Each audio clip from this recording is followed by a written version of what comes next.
So I start here. Fine. Good morning, everybody. I welcome you all on this Saturday morning to the refresher course on internal audit for SME and SMPs.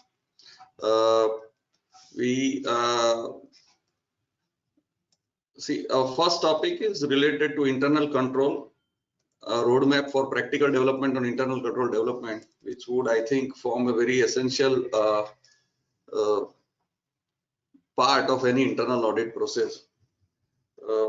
We have with us a very senior and learned faculty, Sri K. Venu Madhav, who will be taking us through the first presentation on the roadmap for internal control development. So I welcome you, sir. Just to brief you a little bit about the topic in itself. Basically, internal controls are the processes which safeguard the resources of any organization and also help us in mitigating risk, especially in the financial areas. Internal audit, with its changing roles, is now primarily focused on system testing, process testing, which all form a basic, the framework on which internal controls rest. So I think today's topic would especially be enlightening for all of us who are, carry aspirations of improving our internal audit processes or would like to add value to our internal audit assignments. And for this, I think we would have no better persons than Sri Venu Madhav. I'll just take 2 minutes to introduce him and then hand over the session to him.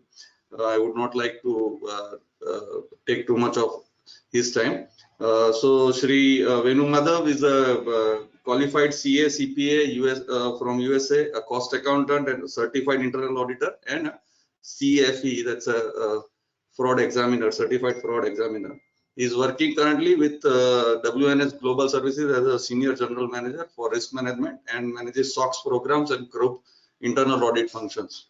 He has extensive experience in the fields of SOX compliance, internal audits, IFRS advisory, global financial reporting, and ERP consulting, and has also previous experiences with various MNCs like Maersk Line, Genpact, Tech Mahindra, and Coca-Cola.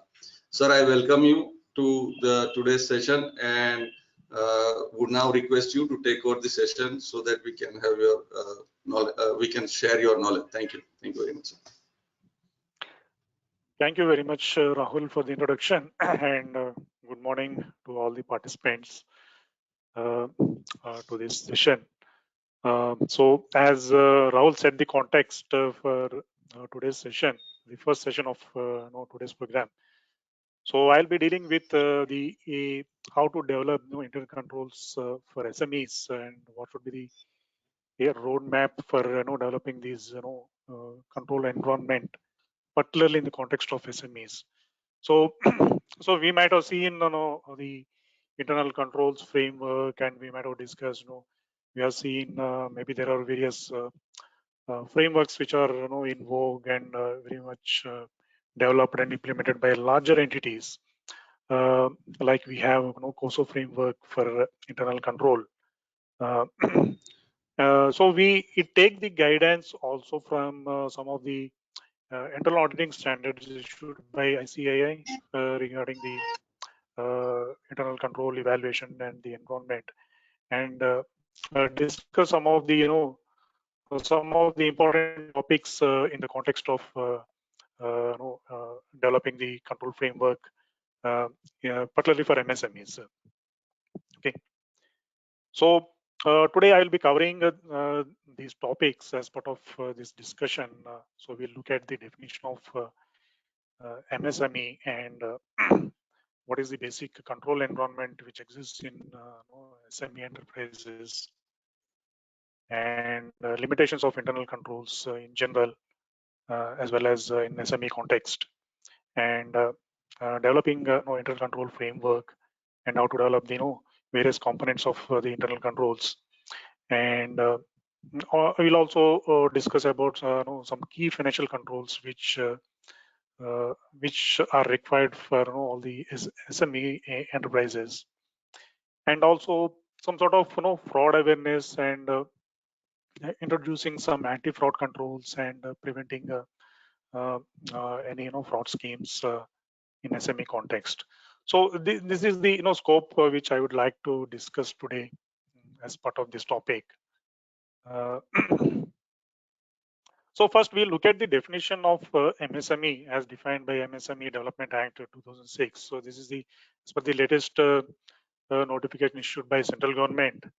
So the MSME is categorized into three buckets, that is micro enterprises and small enterprises and medium enterprises. And the criteria, there are two criteria, that is one is investment criteria as well as another is based on turnover. Okay, so micro enterprises are those which have investment under 1 crore and a turnover within 5 crore limit. And small enterprises are those which are having investments between 1 to 10 crores and turnover of 5 to 50 crores. And medium enterprises are those which are having investment in plant and machinery, basically. So between 10 to 50 crores and turnover of having 50 to 250 crores. Okay, so this is the basic, this will give a perspective as to know what is the size of different categories of MSME enterprises. So that, based on this, so the control environment and the control development framework will vary based on the size and material of the industry. And next is, let us also look at type of MSME organizations. What is the breakup of these MSME organizations in India? So if you look at it, predominantly most of the entities are in manufacturing or assembly or some processing industries. Around 60 to 70% are in this type of activity, whereas the next one is around 17% of the activities are in service-based organizations, and rest of them are in some miscellaneous category, like doing some repairs and maintenance related activities. Okay, so if you look at this, so predominantly most of the MSMEs are in manufacturing, and the next followed by the service industry. And also let us also try to understand the type of these organizations. So what exactly the form of these MSME structure, so that it will give some perspective as to the control environment for this. So if you look at this, the second table here in the bottom, around 90% of the MSME organizations are proprietary concerns. Okay, and next is partnership firms, around 4% are partnership firms, followed by private limited and public limited companies. Okay, so there are minuscule enterprises which fall within the definition, which are registered as companies under Companies Act.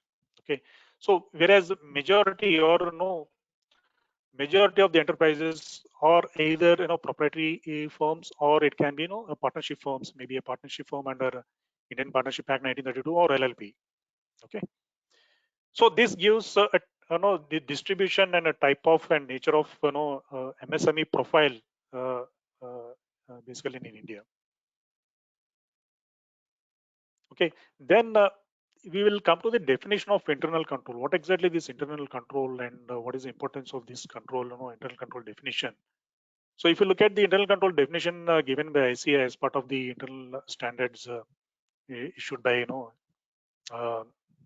Internal Standards Board of ICAI. So internal control is a process designed, implemented, and maintained by those charged with governance or management, or some other personnel who are charged with governance or management, to provide reasonable assurance about the achievement of entities' objectives. So what are those entities' objectives? So mainly the entities' objectives is providing reliable financial reporting, that is one objective, and ensuring effectiveness and efficiency of the operations of business operations of the entity. And the third one is safeguarding the assets and also compliance with necessary laws and regulations of the land. Okay, so these are the three main entities objectives which will help an entity to develop its control framework. Okay, so out of these three objectives, so first one provides financial assurance on the financial reporting and the relevant financial processes. And the second one deals with the operational assurance. So how effectively the operations are being managed by the entity and how efficiently these operations are being managed. And the third one is the safeguarding of various assets, not only physical assets. It can be uh, current assets or movable or removable assets or tangible or intangible assets, and also compliance with various laws and regulations which are applicable. So this definition is applicable to all sorts of enterprises, not only for MSMEs but even for larger entities. So this context of definition is global, and uh, these objectives are applicable to all sizes of enterprises. Okay, then let's look at what is the normally the control environment which exists in SME enterprises. Okay, so the control environment is not so formal in SMEs, as if you see at a larger end, much more refined, formalized control environment. It has more organized organization structure, and it will have different layers of management at the top with the board of directors who are accountable for with to different stakeholders like shareholders or government or employees, and down the line you have different layers of management uh, which manages different functions of the organization. So we have elaborate organization structure and formal structure which we can see in larger entities, but in case of SMEs, the control environment is not formal, and because mainly the organization structure is not that much formal. So it also, the organized structure is also dependent on the size of the SME. So if you look at the micro industries, so mainly managed by proprietary concerns or partnership firms, you will not see any sort of formal organized structure. So mainly it is driven by owner manager who takes controls all the functions within the organization. Okay, so likewise, the control environment will be more formal as we move from micro industries to small scale industry and from small scale to medium scale industry. Okay, so we'll see at least some sort of formal org structure in case of medium enterprises because of the size of the industry and the size of the organization and the employee strength. Okay, and also normally in SMEs. As you see, there will be limited staff, and because of the limited staff, you may not be really implement formal segregation of duties or segregating various functions or duties among the employees, which may not be really cost effective for SMEs to do that. Okay, and also normally in SMEs, the owners will depend on certain staff who might be working since many years and ages, and they're loyal to the owner, and also the uh, so they may not be really formal. They may not be really having formal qualification or formal managerial experience, that kind of thing. So it's all based on the kind of relationship they'll have with the owner since many years. Okay, and another thing is the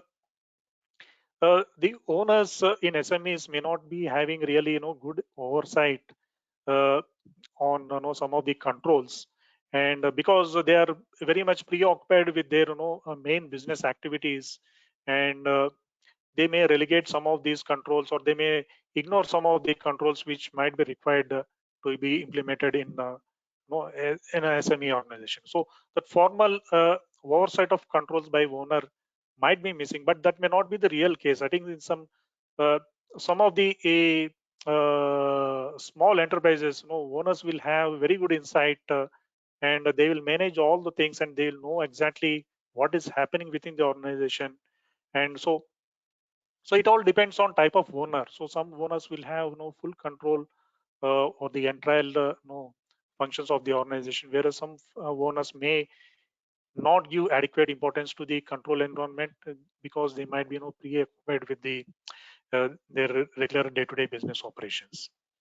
And another thing is another important observation in SMEs is you will not find proper documentation of procedures, or you will not be having written policies or documents, just like you find normally in larger enterprises. So there will not be any formal documentation or a formal policy, but everything will be a very informal way of working, and owners might be based on their past experience and their uh, customs within the business community and the organization. So they'll have some informal policies which will be set and which might be communicated with the employees. Okay, and the other thing is there may not be formal audit, maybe a statutory audit, or it might be income tax audit under income tax or GST. So some of the entities may not fall within the audit limit.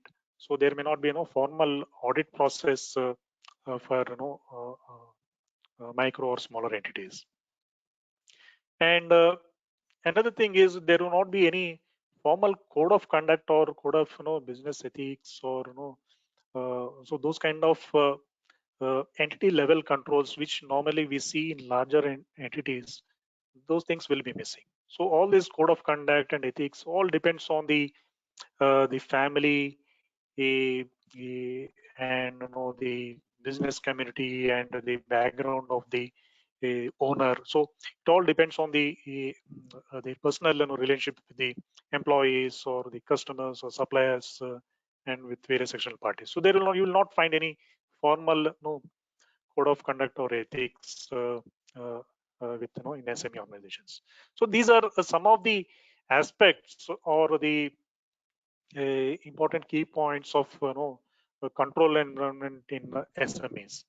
Okay, and also if you look at these statement of auditing 315 issued by ICAA, so some of the considerations which are specific to smaller entities. So these smaller entities, as we have seen, so there will be limited segregation of duties because of the limited staff, and also uh, there might be override of controls. So even though there might be some controls, it is always possible for owner manager to override these controls, because he or she may be managing or setting up the context of the entire controls in the organization.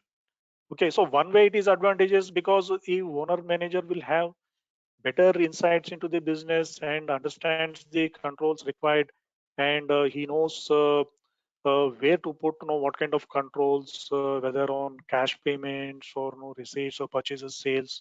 So these areas, so he'll be very well aware of various functions within the organization. But at the same time, there is every risk of overriding the same controls when it comes to the management. Okay, so this is basically the control environment uh, which exists in SME. So this is very important to understand this environment before building up any roadmap for building effective internal control framework in SMEs. Okay, so ACFT, that is Association for Certified Fraud Examiners, so it issues annually report and it releases every year report, and it spells about what is the trends in various organizations across the globe in different regions and different geographies. So what kind of frauds exist, and what is the nature of these frauds, and how prevalent they are, and what is the size of these organizations, and all those things. So based on this report, so it has identified basically three control weaknesses. That is, first of all, there are no internal controls existing within an organization. And second thing is, even those exist, maybe they may exist only for the staff of the organization, but for management they may override these controls. And the third weakness is lack of review by business owner. So even those controls exist, but if there is no effective review by business owner, then it may lead to no control weakness. Okay, so these are the three weaknesses normally you will see in SMEs, not only in SMEs, for any other organization, but predominantly in SMEs. Okay, and also if you look at the Internal Auditing Standard 12 issued by ICAA, So we see some of the inherent limitations of internal control. So these inherent limitations are applicable across all the enterprises, not only for SMEs, but across, irrespective of the size of the SMEs. Okay, these limitations are like, see, suppose management may think that, okay, implementing a certain control may not be really cost effective, so it may ignore to implement a particular control. So normally this problem exists more in small and medium enterprises, because of limited funds and limited resources and limited systems. So if you need to implement a very exhaustive control environment, it may not be really cost effective. Okay, so the cost of developing a control will be more than the benefit which we may get from that implementing that control. Okay, so other thing is most of these, so normally these internal controls are set for regular transactions, which day-to-day transactions are being entered by the organization.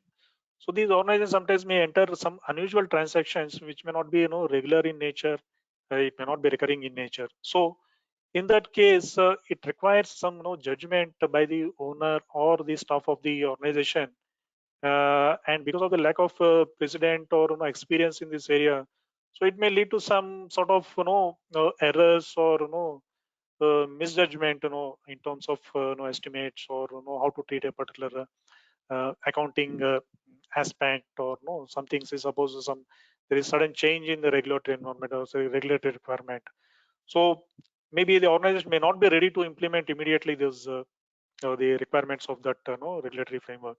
So it may lead to some errors or mistakes or misreporting in that context. Okay, and the other thing is there is always an inherent risk of circumvention of internal controls by employees due to collusion. Okay, so even though you might be implementing good amount of segregation of duties within the organization, but if two or more employees collide with each other, there is every possibility of breaking these internal controls. Okay, and other thing is so a management to override. So management to override the controls which we already discussed. So even though a staff of the organization might be following the internal controls set by the organization, if manager owner uh, decides to override those controls, then these internal controls will fail.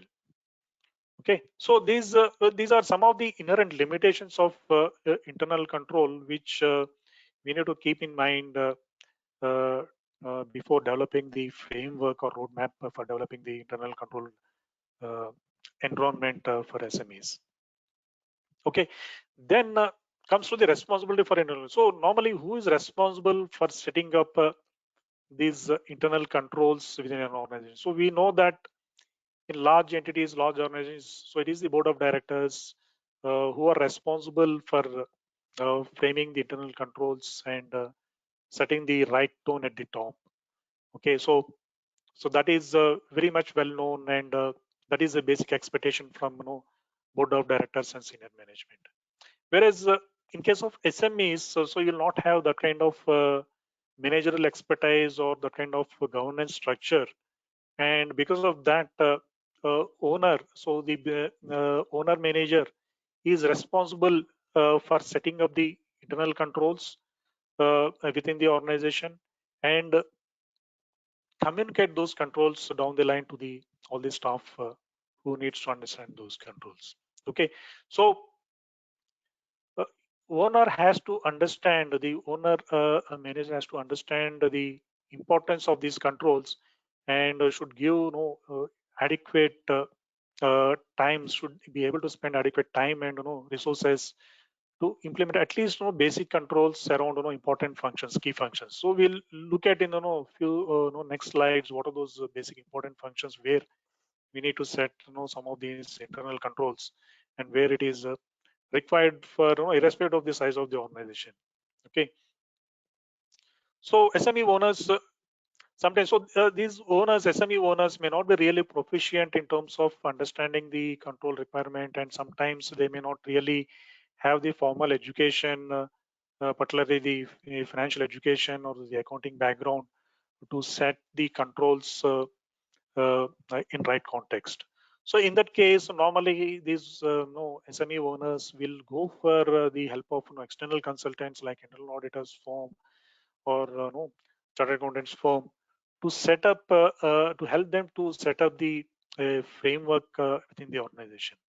Okay, and once this is done, then the responsibility is the responsibility of the owner to communicate the control framework to the staff, and staff has to ensure that these controls are effectively operating within the organization. Whereas the design of the controls, it is the responsibility of the owner or the management of the organization, whereas it is the responsibility of the staff to ensure that these controls are operating effectively. Okay, then tone. We are seeing that tone at the top is very important. So if tone at the top is right, then down the line all the employees will also understand the a direction in which management thinks, and accordingly they also act this thing. So if the owner manager are not honest, if they're not sincere in terms of controls, then staff will also take it lightly, and they will also consider that controls are not so important, and there is every chance of failure of internal control. So setting right context at the top, that is maybe by a proprietor concern, or it can be by partners in a partnership organization, or it can be a board of directors in a private limited company. So whoever it might be at the top, so they need to set the right tone so that the context in which the organization works is clearly communicated to the all the staff members within the organization. Okay, so and once these controls are set up, and it is the, if any deviation or is observed by any of the staff member, they need to report to the owner immediately. So there should be good communication channels within the organization. Normally in SMEs, so there won't be any formal channel. So normally there will be all informal channel, and there won't be any written instructions given to the staff for this thing. So everything is through word of mouth, and whatever communication given by owner to the staff will be very informal. Okay, so but one of the advantage of SME organization is whatever communication will happen rapidly and immediately, and any feedback from the staff also comes to the owner immediately, so that necessary remediation action can be taken as and when required. Okay, then okay, so before developing the internal controls, so we need to understand some of the factors which will influence these internal controls. So the internal controls or the environment will not be same, so it is tailor made based on the size of the organization, nature of business operations, and the geography, and where it is located, how many locations are there, and what is the size of the staff, and also the what is the legal requirement or the regulatory framework, and what are the laws applicable to the particular entity or the organization. So all these things are relevant factors which needs to be considered while developing the internal control framework for an organization. Okay, so these some of these things needs to be understood. See, suppose in case if the organization is engaging an external consultant or external internal audit firm, then they need to understand all these things, and accordingly then take forward the next steps for setting up the internal control framework. So if you look at this slide, so this slide talks about the a very high level bird's eye view of the roadmap, which is which can be followed for setting up the internal control framework in SME organizations. So if you look at the first stage, so one is the first stage. First one needs to understand the business and the context of the business and nature and size, and the what are the financial reporting requirements, whether it is what type of the business it is, whether it's a proprietary concern or partnership firm or a company form of organization, and what are the laws applicable, whether partnership act or is LLP or companies act or any other acts like those what are the acts applicable to that, and what are the financials. So basically understanding the P&L, balance sheet, and what are the main revenue sources and what are the main expense items. So this will give an understanding about the business before we proceed further to the next step. So second step is understanding the regulatory requirements. So MSMEs are regulated by MSME Act and 2006, and it has its own requirement. So as we have seen the criteria of defining micro, small, and medium enterprises. So as and when the organization grows, so say from micro stage to small scale organization, from small scale organization to MSE, medium scale organization. So the requirements and the reporting will change. So according to the so we need to understand what are those requirements, what are those reporting requirements based on the investment criteria or turnover criteria, and what are the, so whether the tax audit is applicable as per Income Tax Act, or whether statutory audit under Companies Act is applicable or not. Okay, what are the relevant laws, labor laws, or any other organization related laws like shops and establishment and those things. So all these regulatory requirements needs to be understood so that we will know exactly what will be the reporting or compliance requirements for that particular entity. Next, then based on these two items, so then we can formally develop some sort of framework and formalize internal audit framework, control framework, so that it can be formalized and documented and can be shared with the staff within the organization. Then the fourth one is a review of control environment. So what kind of control environment that is existing within the organization?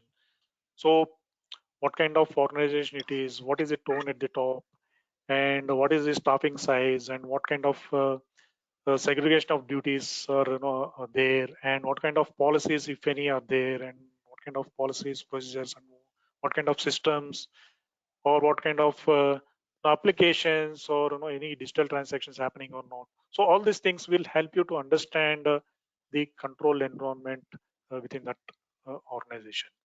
Okay, then is the developing the risk universe. So what exactly the risks applicable to the organization? What kind of risks this organization faces? What is the risk environment? Or what kind of business risk or operation risk or financial risk the organization faces in very frequently.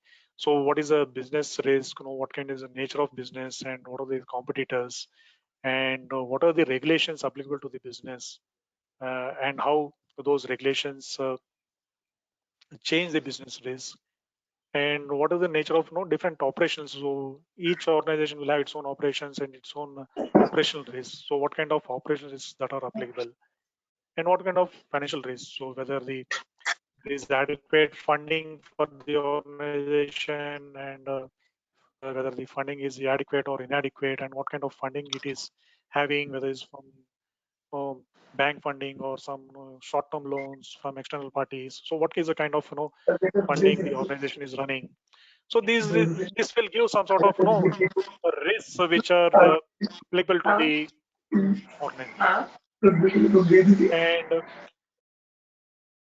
then coming to the sixth point, so then identify the key business processes which are there within the organization. So as you have seen in the first slide that we have predominantly manufacturing industry, around 67% are in manufacturing and processing industry, which requires a lot of business processes like purchasing or sales function, marketing, procurement, inventory management, cash management, banking transactions, okay, and treasury. So these are different processes which are applicable within the organization. So identify those key business processes and map those business processes so that it will help us to concentrate setting up the internal controls for those key business processes.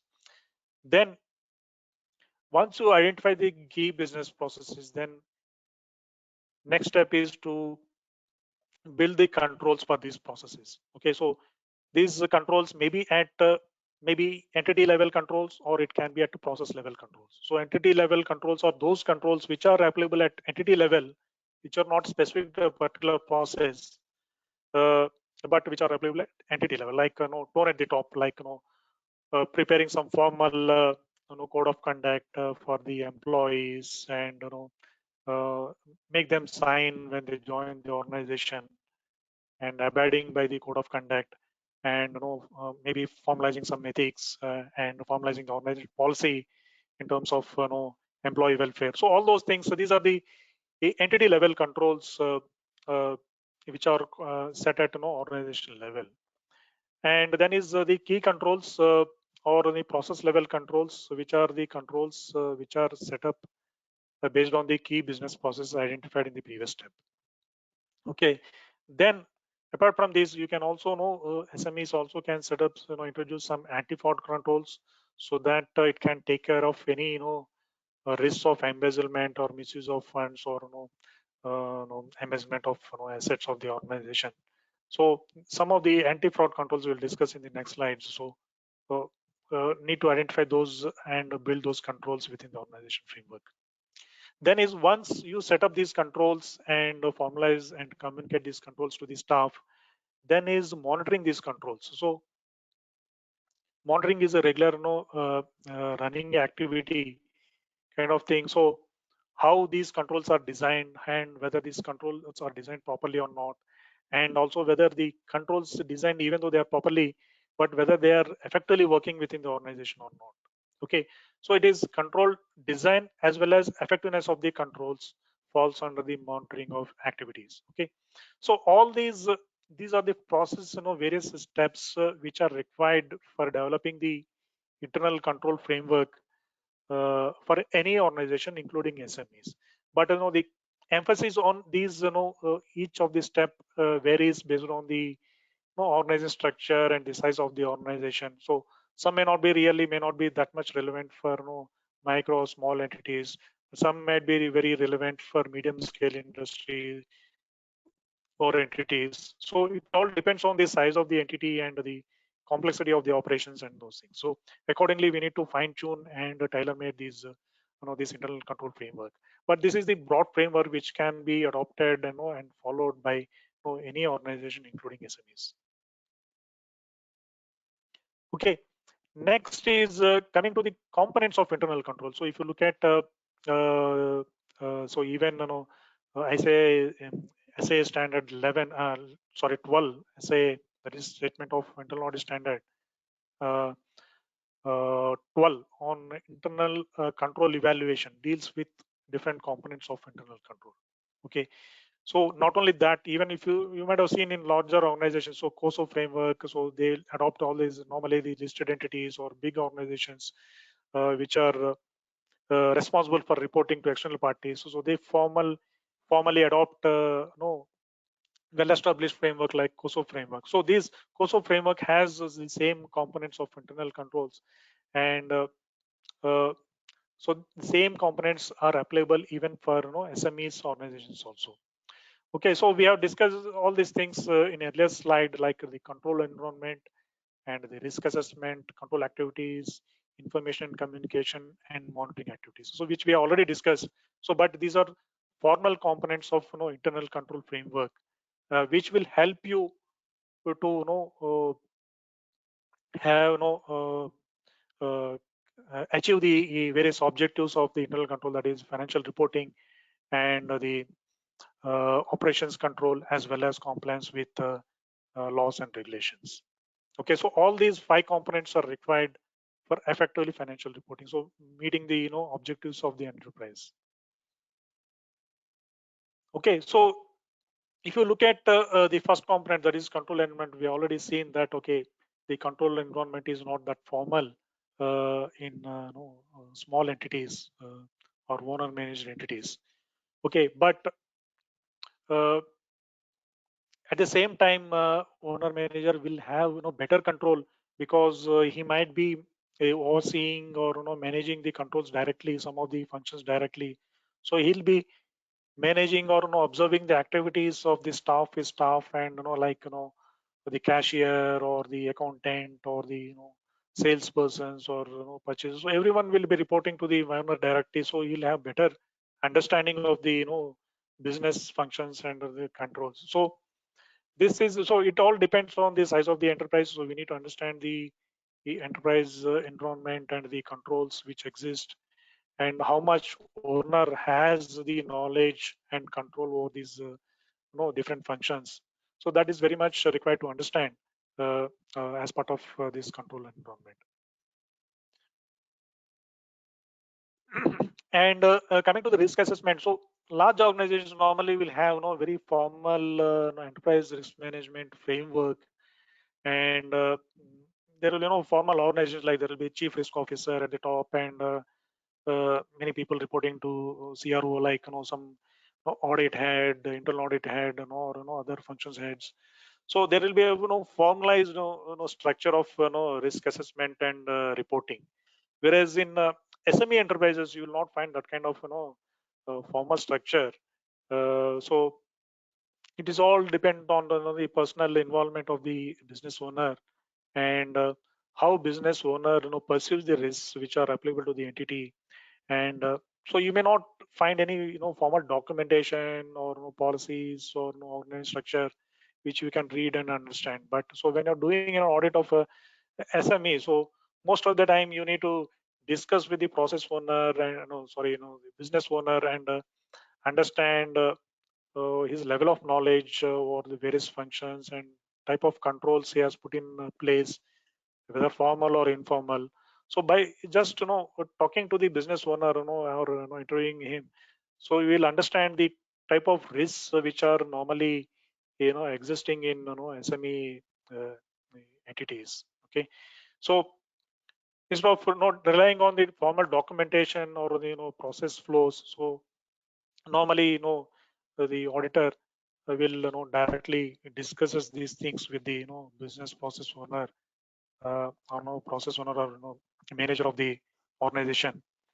Okay, so then the next component is information systems, and those information systems which are relevant for business and processes, and which are relevant for financial reporting, and how the communication happens within the organization. So this component deals with basically the these areas. So if you see in large organizations will have very formal, very complex information systems, multiple information systems which are interfaced with each other, talk to each other, and the data flows from one system to the another.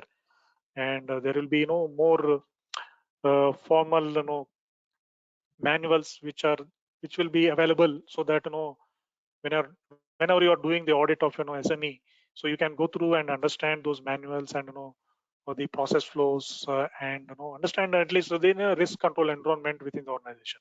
But in case of SMEs, the information systems may not be so elaborate. It may be, so the organization may be implementing some small accounting software, or maybe medium size ERP systems like Tally, or some other POS, point of sale terminal systems.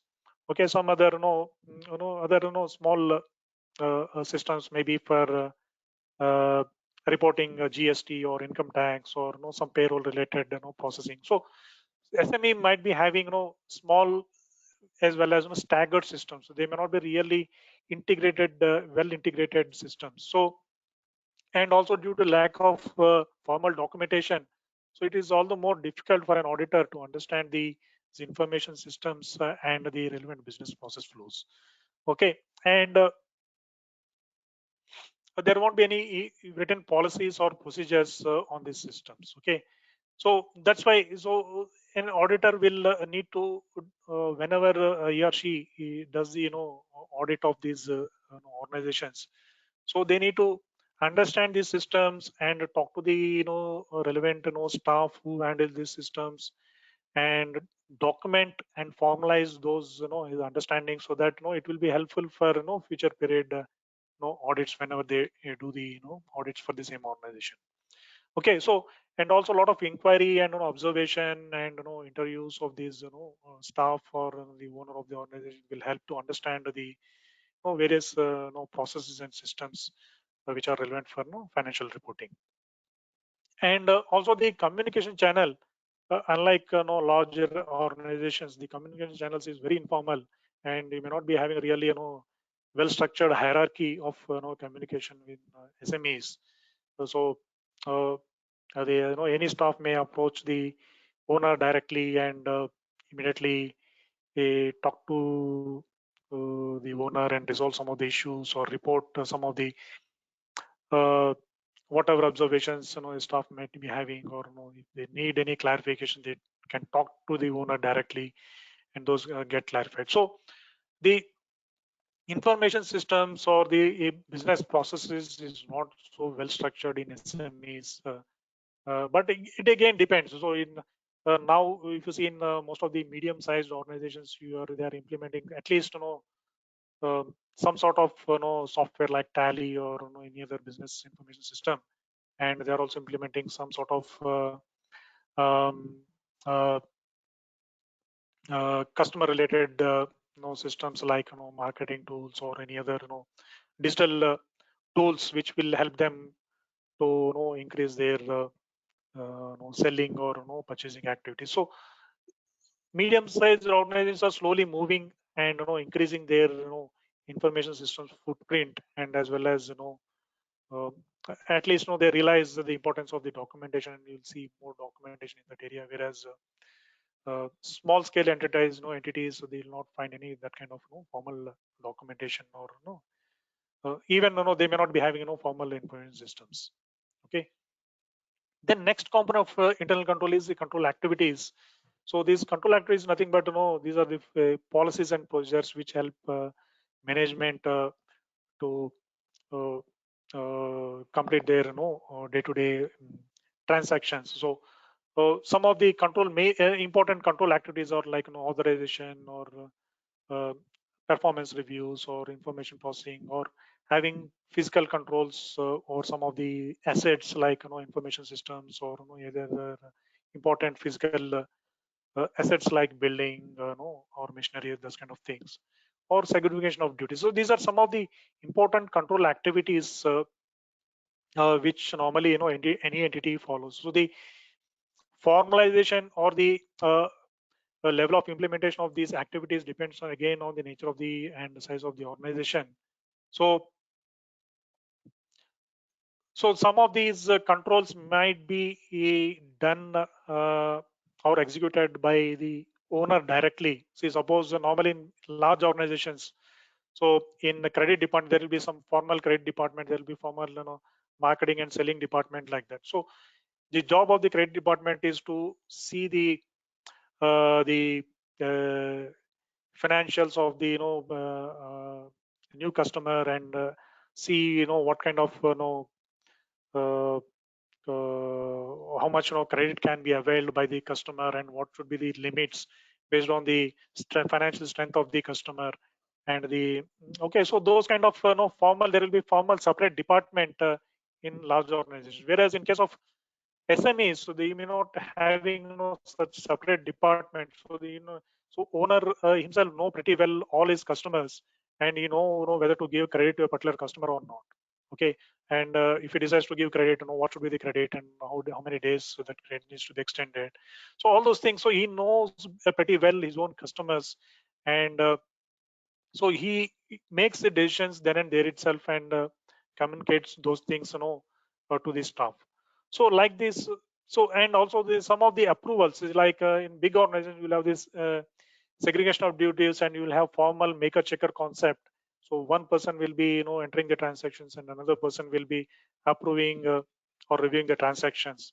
So that kind of formal structure will not be there in SMEs because of the cost benefit analysis, and most of the times the transactions are entered or created by some of the staff member, whereas the approvals are taken from the owner.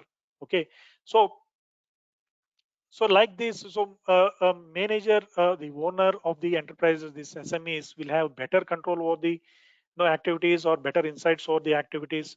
So which may help him to have better control over different functions. And monitoring. So monitoring activities, we have seen that monitoring of controls is one is to ensure that the design is the control design is proper, and also the controls designed and implemented are in effectively working or not. So both the design and effectiveness forms part of the monitoring of controls activity. Okay, so normally even the monitoring aspect will be achieved in SMEs by owner manager, because he is closely involved with the operations, various operations of the entity, like inventory management or production or sales. So all those things, so manager is closely involved, so he has better monitoring control over the activities of the organization. Okay, so now coming to some of the key financial controls which are required, or which needs to exist in SMEs based on the structure of the structure and size of the organization. So one is bookkeeping. Yes, normally, so all the organization will have some sort of bookkeeping, maybe some manual bookkeeping in case of very micro or small entities, but the medium-sized enterprise will have no formal software, accounting software, if not a complex ERP system. So this bookkeeping will be there to handle different account for different transactions like selling, purchase, cash payments or receipts, inventory, payroll. So all these functions will be, or whatever transactions handled by these functions will be managed within a particular software. And maker checker. So as we discussed earlier, so some sort of maker checker needs to be implemented in SMEs also. Even in no, if it is very small or medium-sized entity, so some sort of maker checker is that bifurcation of duties is very much required, so that owner will have better control over the financial resources of the organization. Okay, and also there should be good controls over personal versus business transactions. So normally in SMEs, what happens is you know that some of the transactions, maybe personal transactions, will be accounted as part of the business, and uh, so that leads to a lot of audit issues at later on, or when assessment is done by by IT department. So clear bifurcation and tracking of these personal transactions, and tracking them and document separately from business transactions is very much required for SMEs, particularly the micro organizations or proprietary owned organizations. Okay, and then is preparing some sort of monthly cash flows will help the organization to ensure that whether the cash flows, whether cash inflows or outflows, are being accounted properly, and maybe if there is any major observation on month, it will be help the owner to identify the variances immediately and take the remediate action. So some sort of cash flows, so monthly cash flow or monthly funds flow analysis is very much required for SMEs. Then IT general control. So we have seen that so SMEs may have depending on the size of the organization, different sort of information systems scattered in different functions, may be integrated or may not be integrated. So they might be having accounting softwares or POS terminals, or now a lot of digital transactions are happening because of COVID. So some sort of IT general controls might be required. So maybe accessing to the information systems or accessing to the key applications of the systems, at least some sort of if not elaborate general controls which we may see in larger organizations, that may not be required, but at least some sort of you know controls are required, like creating separate user IDs and passwords to the applications, and not sharing the passwords among the different staff members, and sensitizing them the importance of these IT controls within the organization, because these SMEs are more prone to various cyber attacks, and they may not be having really those sophisticated software to safeguard themselves against external cyber attacks, or maybe internal frauds committed by the staff members. So at least they need to formalize and set some sort of minimum level of IT general controls within the organization, so that the systems are safe and secure. Then is reconciliation. So SMEs need to perform the reconciliation of at least key business accounts like sales, purchases, payments, bank reconciliations. So these reconciliations have to be done at a regular basis, so that it will not so that it will deter the fraudster, or any employee who has fraudulent intent, not to commit any kind of frauds, because reconciliation or major deterrent uh, for any fraudster, so that this will help an organization as either detective or preventive control, some sort of detective and preventive control. And even if some sort of fraud happened, it can be detected quickly when you do these reconciliations at regular intervals. Okay, and another thing is, so we have seen that predominantly in SME, so most of the organizations are manufacturing or processing industries, which involve some sort of inventory, either raw materials or finished goods or spare parts. So good amount of controls for these inventory is very much required. Uh, so maybe some organization may implement some sort of software, accounting software, to account for these transactions, or maybe they might be tracking in separate registers. But some sort of inventory control system is very much required in SMEs to have good control over inventory receipts and no issues. And frequent taking of physical count of this inventory and matching the same with the books is will ensure that any major discrepancies will come out, and the root cause of those for the discrepancies can be immediately noticed and remediated. Okay, and another thing is, so in SMEs, particularly in trading organizations or selling organizations, so you'll have a lot of point of sales transactions where various cashiers or the will be handling these POS terminals, and they'll be handling a lot of cash and other digital transactions like card payments and those things. So there should be proper monitoring and control of these POS transactions, because SMEs handle these kind of transactions. Now, suppose if you look at any maybe some sort of grocery store, or any mid-size supermarket, so normally you will see this kind of POS terminals, and even mid-size supermarket chain, maybe within the city. So they'll be having different branches or locations, and they have different POS terminals. So proper control of these things and tracking of the cash being handled at these POS terminals, and tracking of those digital transactions is very much important, so that there is no any skimming of cash by the cashiers or other staff at these terminals. Okay, and others, other control, some sort of physical control over tangible assets, like furniture and fixtures, or buildings, or the vehicles. So some sort of physical control is required, and some sort of physical count at least once in a year, maybe, or whatever the frequency relevant for the organization has to be done. And whatever the documents related to these assets needs to be kept at safe place. So whatever registration documents or insurance documents, so all those things needs to be key documents which are relevant for these assets needs to be properly kept in safe place, and the access needs to be restricted to only restricted staff.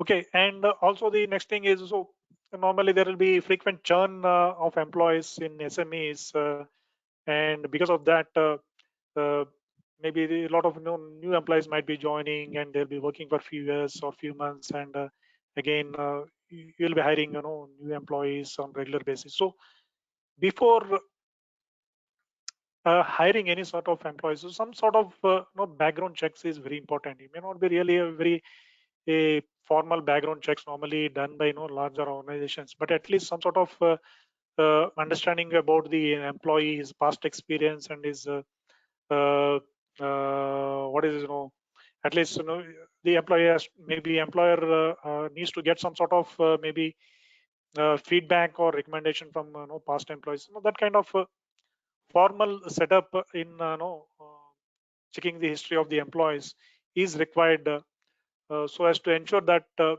organization is hiring employees with proper history.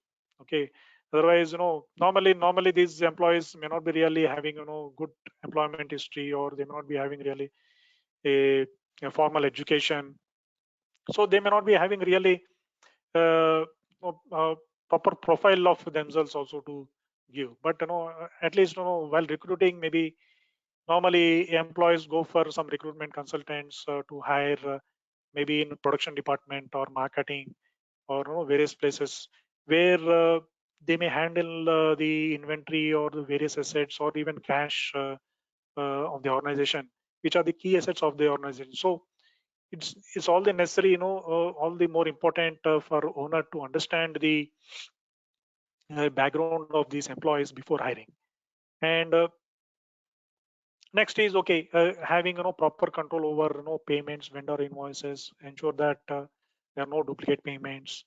Okay, and there's no uh, cash payments beyond the limits set by the Income Tax Act. So all these things review. So and also the payroll owner has to review the payroll month on month, and ensure the payroll is paid to the employee exist within the organization. There are no payments to ghost employees, or there is no skimming of payroll by cashier or payroll accountant. Okay, so as far as possible, ensure that the salary is directly deposited to the employee. So these are some of the basic controls in payroll area. And a delegation of financial duties to multiple employees. So as far as possible, within the limitations of the staff, try to segregate the duties so that the persons who handle the assets do not have the responsibility of recording those things in the books of account. So recording and handling of assets are segregated between different employees as far as possible. If you don't have multiple employees, maybe owner can take up one of these functions, like they can take up the uh, handling of the assets or approving the transactions, whereas the entry of the transactions is delegated to the employees of the organization. And also effective usage of funds debt. So normally these SMEs may go for some hand loans or some short-term loans, or some increase in the limits with bank finance. So all those things are normal various funding sources of the SMEs. So need to ensure that there is proper control over these loans, so that all the loans taken are accounted for, and the business owner is very well aware of these loans, and ensure that the staff doesn't have the authority of taking loans on behalf of the organization without the knowledge of the owner.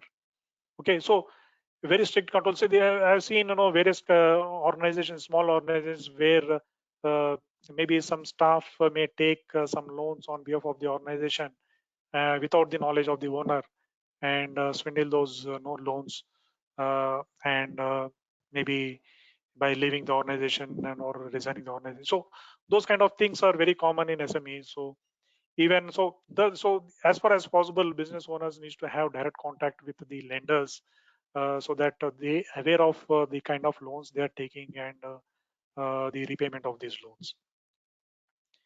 Okay, and the other thing is, if as far as possible, maybe the owner of the organization maybe can have some sort of build some sort of unpredictability in terms of checks and balances, and in terms of reviews, and in terms of audits, so that they can be done randomly, and it cannot be predicted by the employees. Suppose if you want to check randomly the cash balance with the cashier, or maybe randomly we can check the fiscal count of the inventory lying in a particular go down or the location, so that there will be some sort of surprise element, and any errors or frauds can be brought up immediately if that kind of surprise element is there. then now we are seeing that most of the organizations, even some small shops also install the CC cameras. So installation of these CC cameras in some of the key locations like cash box, cashier place, or maybe in customer place or at inventory place. So these are some key locations where CC cameras are installed to observe the movement of the person and also the access who are accessing these key assets. Okay, so then fraud awareness and prevention. So to build up any good amount of internal control environment, so owner has to have good awareness of possibility of fraud, so that necessary controls are taken care of within the organization. So if you look at the ACFT report, so normally SMEs face different types of frauds. Normally frauds related to billing, wrong billing to the customers, or maybe payments to the vendors, or some check tampering, or expense reimbursement. Maybe inflated expenses are claimed by the employees, or skimming of the cash by cashiers, or some financial statement related frauds. So these are the different frauds normally which are being faced by SMEs.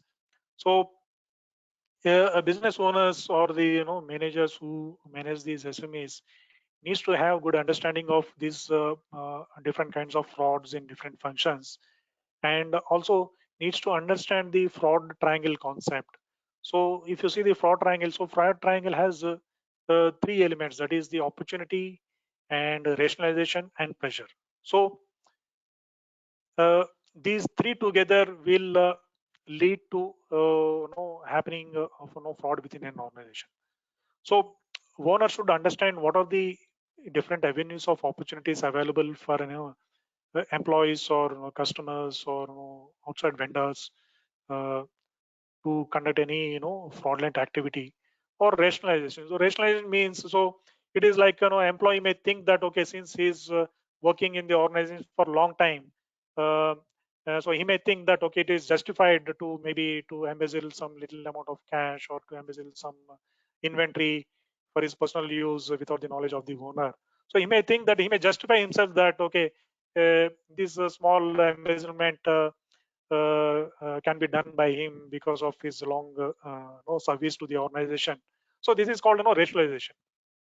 And another is pressure. So pressure is, say suppose if the employees is having any personal pressure, maybe because of some loans, personal loans taken by the employees, or they might be doing some fraudulent activities at personal level. So there will be a lot of pressures coming on them, or some maybe due to some family circumstances. So there can be some pressures coming on the employees, which may lead them to do some fraudulent activities within the organization. So all these three activities, or these are the three components of the fraud triangle. So a business owner or the manager needs to understand these elements, and try to address these elements, so that there won't be any chance for the employees to to conduct any sort of fraud. Okay, so for this, so the culture within the organization is very important. Okay, so the culture within the organization, like the tone at the top and the culture of the owner. So whether the owner encourages, uh, or whether he's has good control of the financial transactions. So it all depends on the culture of the owner and the manager. So if the culture is not right, or if the tone is not right at the top, then employees will take that as an opportunity to commit fraud, or embezzle any of these assets. Okay, so for this, so based on these three factors, so owners have the need to look for what are the different temptations, or the opportunities which may exist uh, for the employees to commit fraud. See, suppose for example, a cashier handles the cash regularly at the cash box. So if you set up some CC camera near the cashier, maybe that is some sort of deterrent for the cashier to do any sort of measurement of cash. Okay, so these are the things owners has to look into and understand what sort of risks which exist within the organization and what set of internal controls needs to be developed as part of the framework of the organization.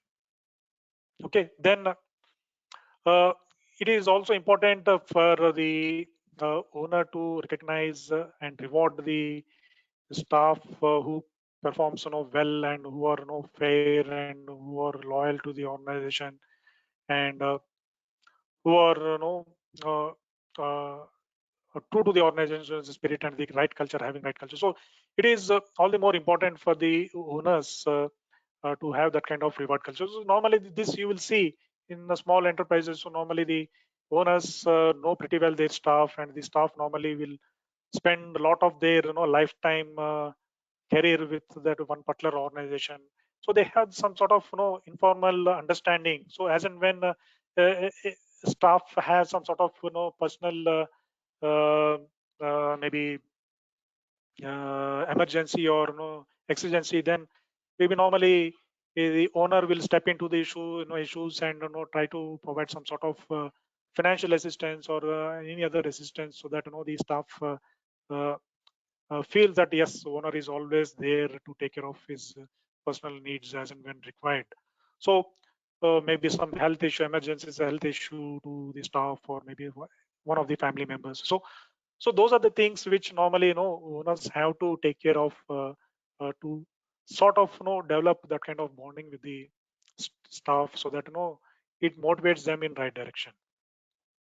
Okay, and likewise, there will be some external frauds. So one should be aware of what are the different external frauds which may happen within the organization, like some shoplifting or some credit card related fraud.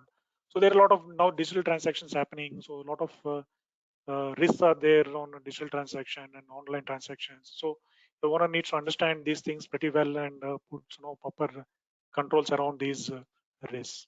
Okay, and so looking at some of these, so apart from this, so understanding these internal and external frauds, then based on that, owners needs to put some basic controls, that is physical access controls. So physical control access controls to the information systems or key assets, like maybe cash box or log box or checkbooks, or access to the some important file cabinets which has the important documents. So owner has to look at some of the physical controls, so these access controls, so that only those people who needs access are given. Okay, and like creating separate user IDs and passwords within the software. So normally the software licensing is based on number of users. So normally employees tend to create few user IDs so that they don't need to pay a high license fee to the software vendors. But that will create problems, because if the same user ID is shared among different employees, it's very difficult to locate if any fraud happens, like which employee has committed particular fraud or this thing. So it's always better to create multiple user IDs even at the cost of no higher licensing fee, so that there is proper segregation and controls over the transactions which may happen in these different applications. Okay, and also electronic surveillance systems and biometrics. So we have seen even small offices and shops also are implementing some sort of biometrics to take care of the attendance in and out of the employees, track the movement of the employees to maybe go downs or key locations of the organization. So some sort of biometrics is already being implemented by even SME organizations. Okay, and there may also be some sort of controls can be built in which gives the warning immediately if there is any breach of these controls, so that it will reduce the financial loss to the organization. Okay, and job descriptions. So another important thing is, normally in SMEs, the owners may not be really that much keen to prepare formal job description for the staff, and they may, whatever instructions they give, just only verbally, and there won't be any proper documentation of the expectations from the staff, what exactly the activities a particular staff needs to be done.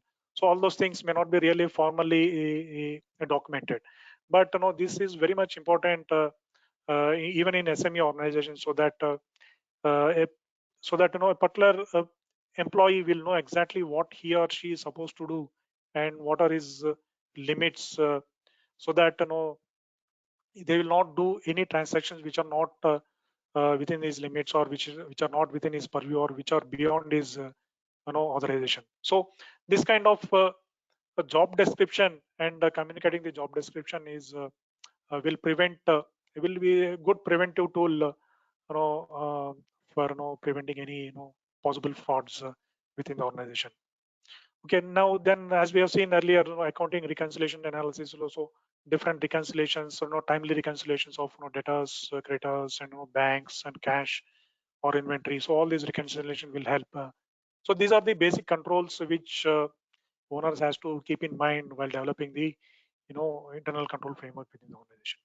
Then additional controls. So what sort of additional controls a owner needs to think of? This is supervision. So one is supervision is so owner, as we discussed earlier, uh, supervising the activities of the employees, maybe checking the accounts, verifying the accounts, or tallying the accounts, and looking at the vouchers and whether necessary approvals and authorizations are there or not. So all those things, reviews will help and will be effective deterrent for the employees to commit any fraud. So this kind of, if there is an effective review and supervision by a owner manager, that will help a lot in reducing the frauds in SMEs. Okay, so these are we have seen some of the basic controls and additional controls, and we can also think of some anti-fraud controls within SMEs, so that these will be effective deterrents for the staff to commit any frauds or errors within their jurisdiction. Okay, so some of the anti-fraud controls which you can think of in SMEs is like suppose journal entries, creation of journal entries. So normally there may be some manager and there will be some accountant who will be entering the, so accountant will be entering the transactions in the accounting software after taking the approvals from the manager.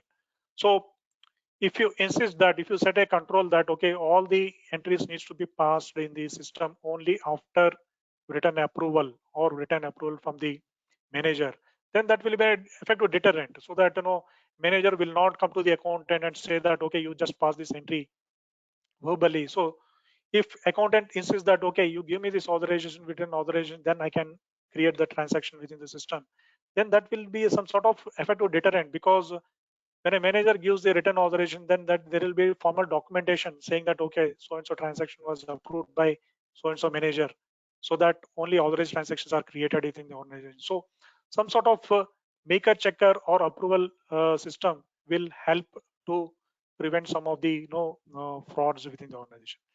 And then, as we have seen, segregation of duties.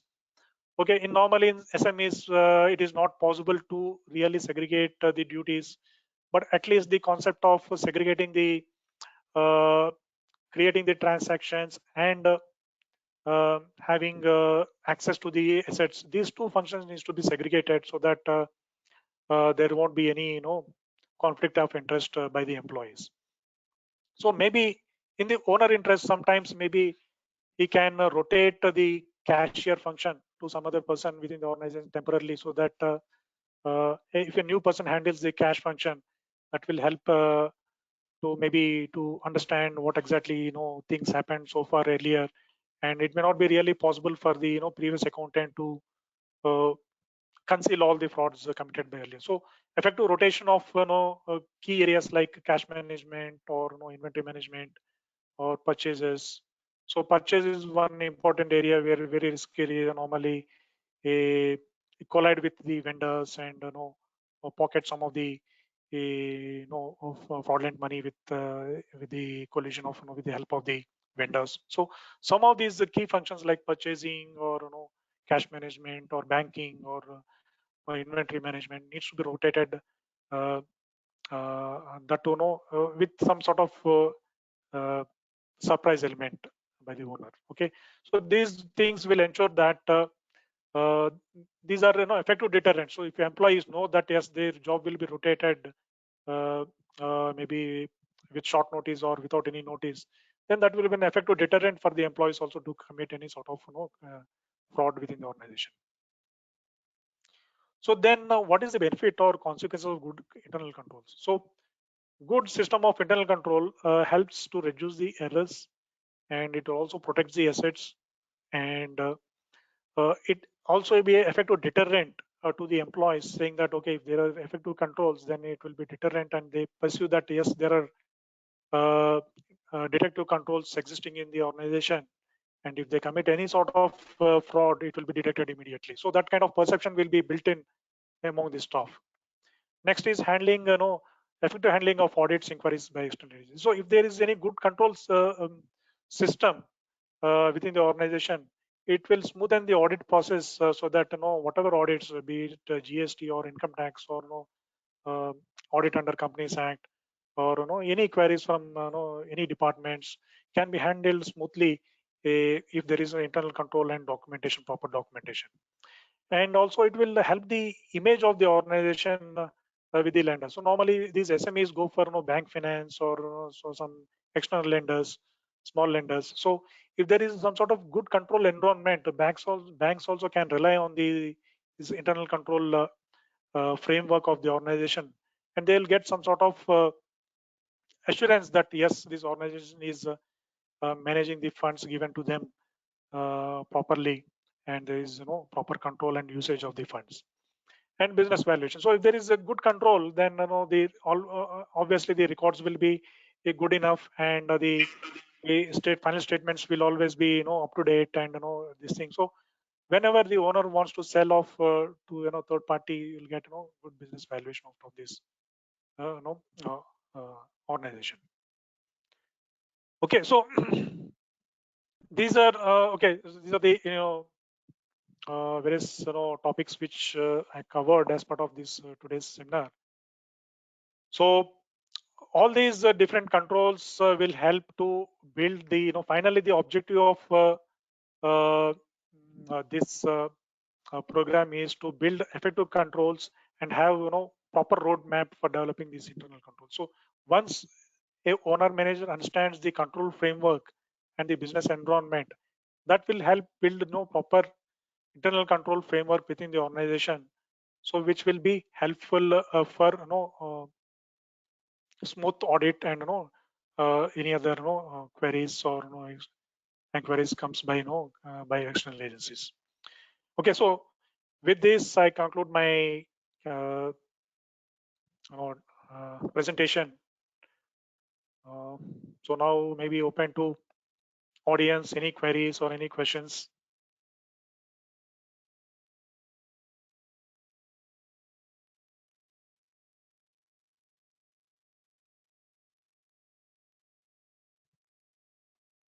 Anil sir, Anil Makhija sir, आपको आवाज आ रहा है? Sir ये question नहीं है sir.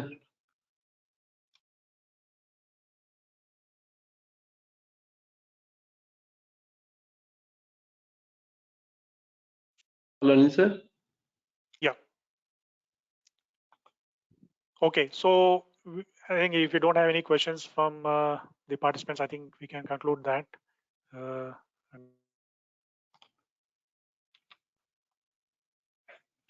Yeah, I'm very much grateful and thankful to WRC, Hello, Rahul WRC sir. of ICAA and Bombay chapter of Institute of Internal Auditors for giving me this opportunity.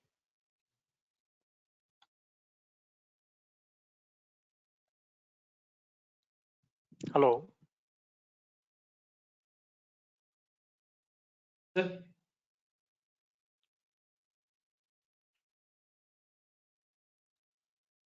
Venu sir, 2 minutes. Okay.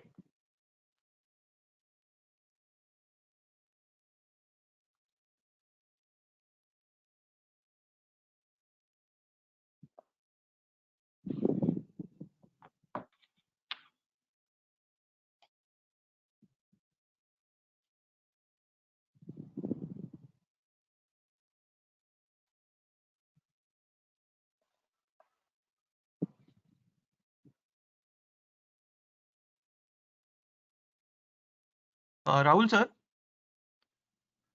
are you there?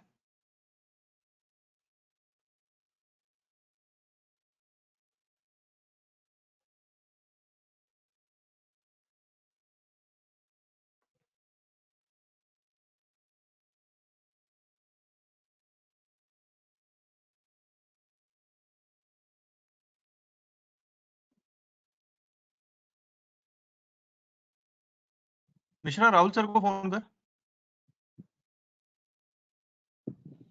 करो भाई।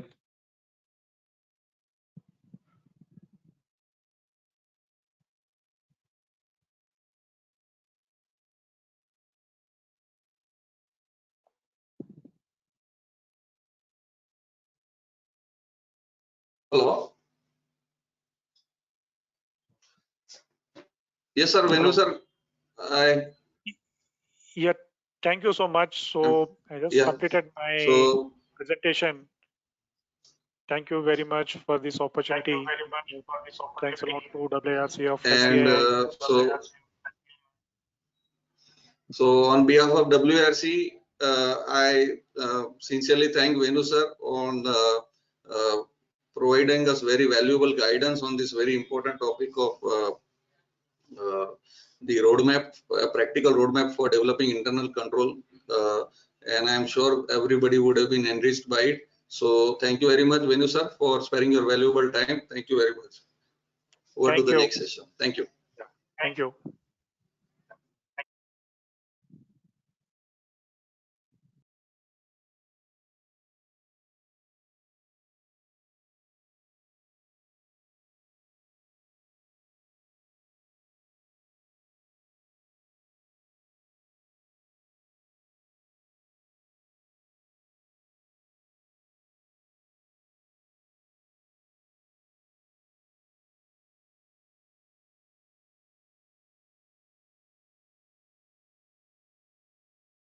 OTP किसका नहीं हो रहा था?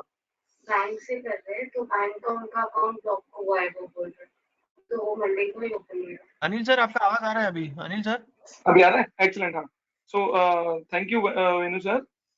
It was a very learning session for all of us, especially the challenges highlighted. Sir vote of thanks हो गया उनका। सर वोट ऑफ थैंक्स हो गया स्मृति में। हाँ. अरे कैसे कर रहे हो आप?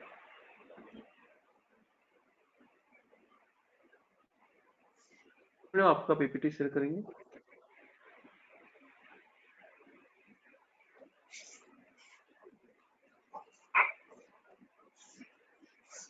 Hello, can I start now? Yes, okay sir. Okay, welcome all. Good morning. Smriti, very good morning to you. Smriti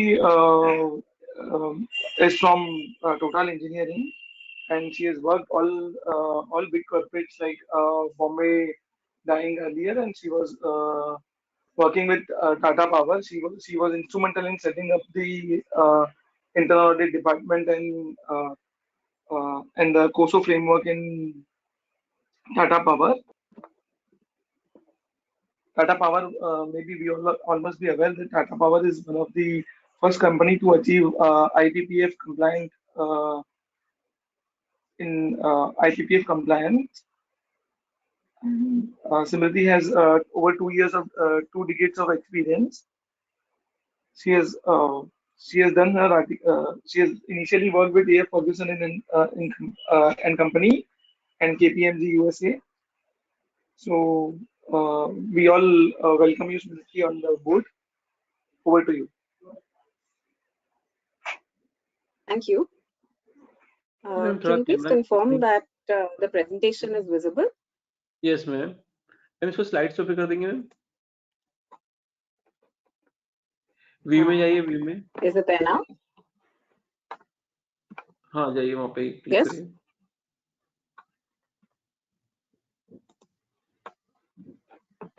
नहीं मैम, व्यू में जाइए। Okay. हाँ व्यू फुल स्क्रीन है ना नीचे।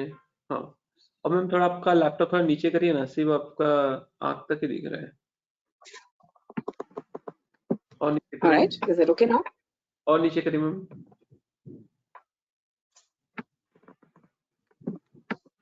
Okay. All right. Great. And I'm audible clearly?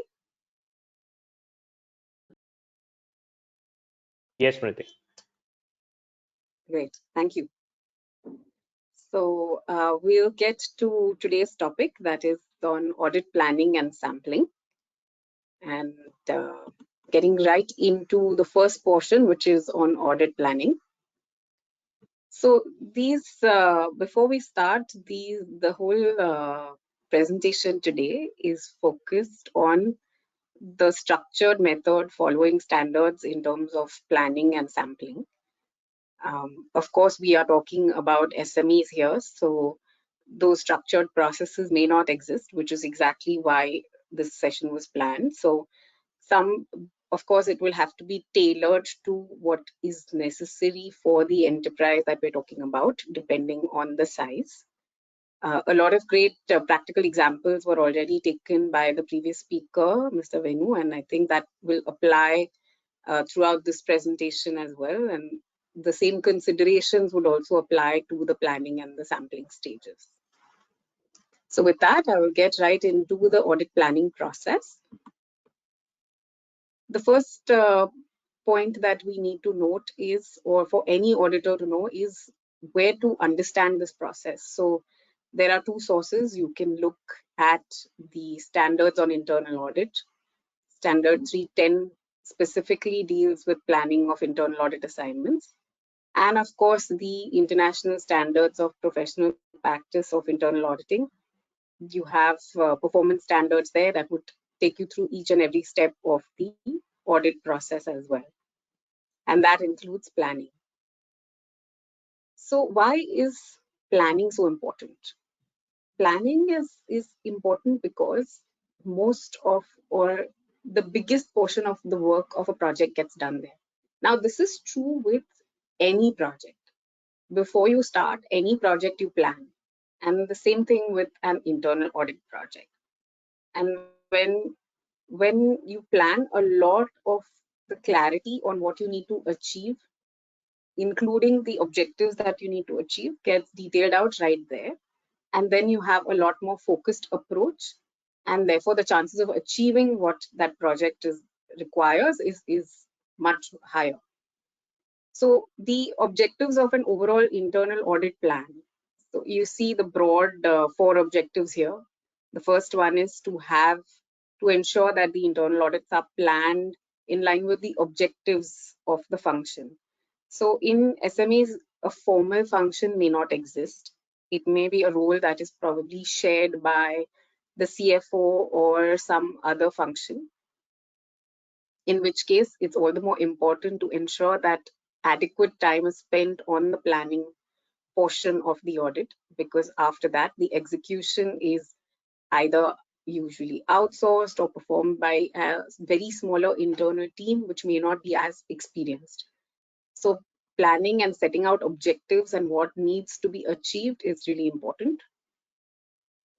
If there is an internal audit charter available, great, but if not, it is important to understand where the organization is that is being audited. So is it in a growth phase? Is it already stabilized? Is it a well-established older business? Is it more in a startup mode? Those objectives will really determine how the audit plan needs to be made. So that leads to the second point, which is on the organization's risk assessment. So again, there may not be a formal risk assessment that is conducted by management, most likely not. In this case, therefore, a risk assessment needs to be performed by the auditors before they can even make a plan. So we'll get into that a little bit later.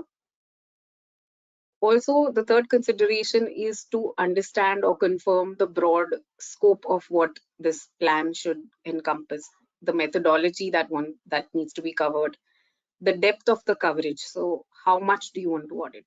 What kind of areas do you want to audit? And of course, lastly, we need to ensure that all the resources that are required to execute this audit is in line and is available.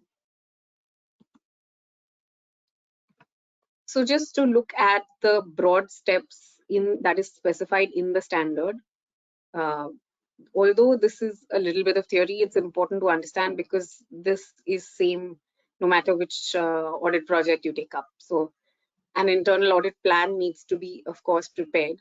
It needs to be probably, if it's an owner-driven organization, reviewed by this owner and ensure that he is in line or she is in line with what is expected and what the internal audit function needs to deliver. Also, a discussion with all the stakeholders is important. So stakeholders can be owners, can be partners, can be senior management.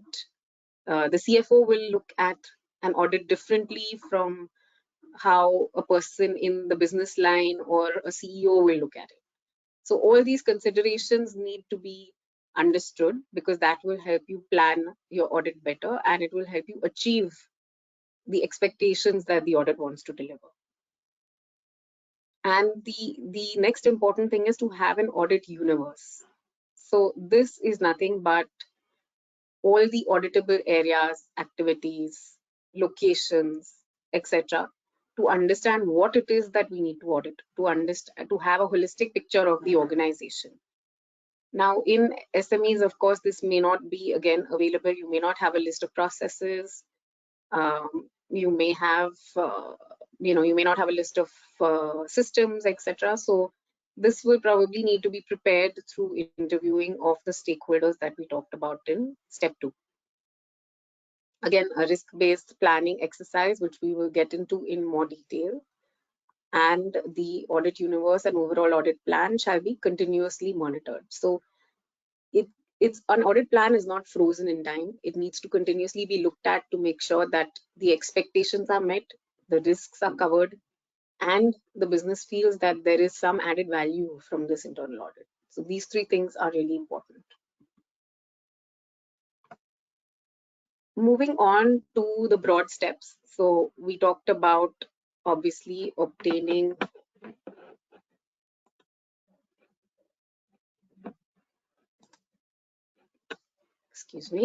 obtaining knowledge of the business and its environment. So the first thing, I'm going to spend a little more time in detailing some of these steps. We need to understand the entire company. Where does it want to go? What is the stage in the organization's life cycle? To understand the environment. So the previous speaker also spoke about a lot of considerations in a controlled environment. All of this needs to be applied right in the beginning in the planning stage. Without understanding the organization, the planning will go completely may go in a different direction, and you may not be able to satisfy what the purpose of this audit was. So that's the most important consideration, understanding the organization, understanding its environment. Is it process driven? Is it ad hoc? Is there a lot of monitoring by the owners or the proprietors or the partners or senior management? Is mostly execution left to people, say at a factory or staff? Is there adequate monitoring? Is there a structured set of processes in place? Is it very ad hoc? All of these considerations need to be known because they will have a huge bearing on the audit plan. So therefore, obviously, all of this information is obtained by discussion with management and stakeholders. You will have to prepare the universe and the scope of coverage, risk assessment, technology deployment, and then finally documentation. So let's talk about the audit universe a little bit. I'm going to focus this session more on creating a risk-based audit plan, and then the rest of the steps we've covered in the previous session as well as here very briefly. And if you have questions, I'm happy to take it later. So audit universe, this is nothing but a set of activities, the operations of the company, the support functions, the different departments, all of which can be subjected to audits. All of that is listed out. So that is your entire universe. It's what you want to focus on and probably pick and choose from that depending on what is important. So the audit universe and the related audit plan should also reflect overall business objectives, changes in the management course of action, etc., etc. So this is again something that is prepared usually by most organizations once in its lifetime, and then they continually refresh it to reflect the changes. But it's always good once in every few years to relook at this entire universe to ensure that you've captured everything, or you have new knowledge and then you need to put it in, or new business environment, say a new product that is introduced, a new line that you've added. These things need to then be incorporated. So reviewing of this universe and the plan itself is important.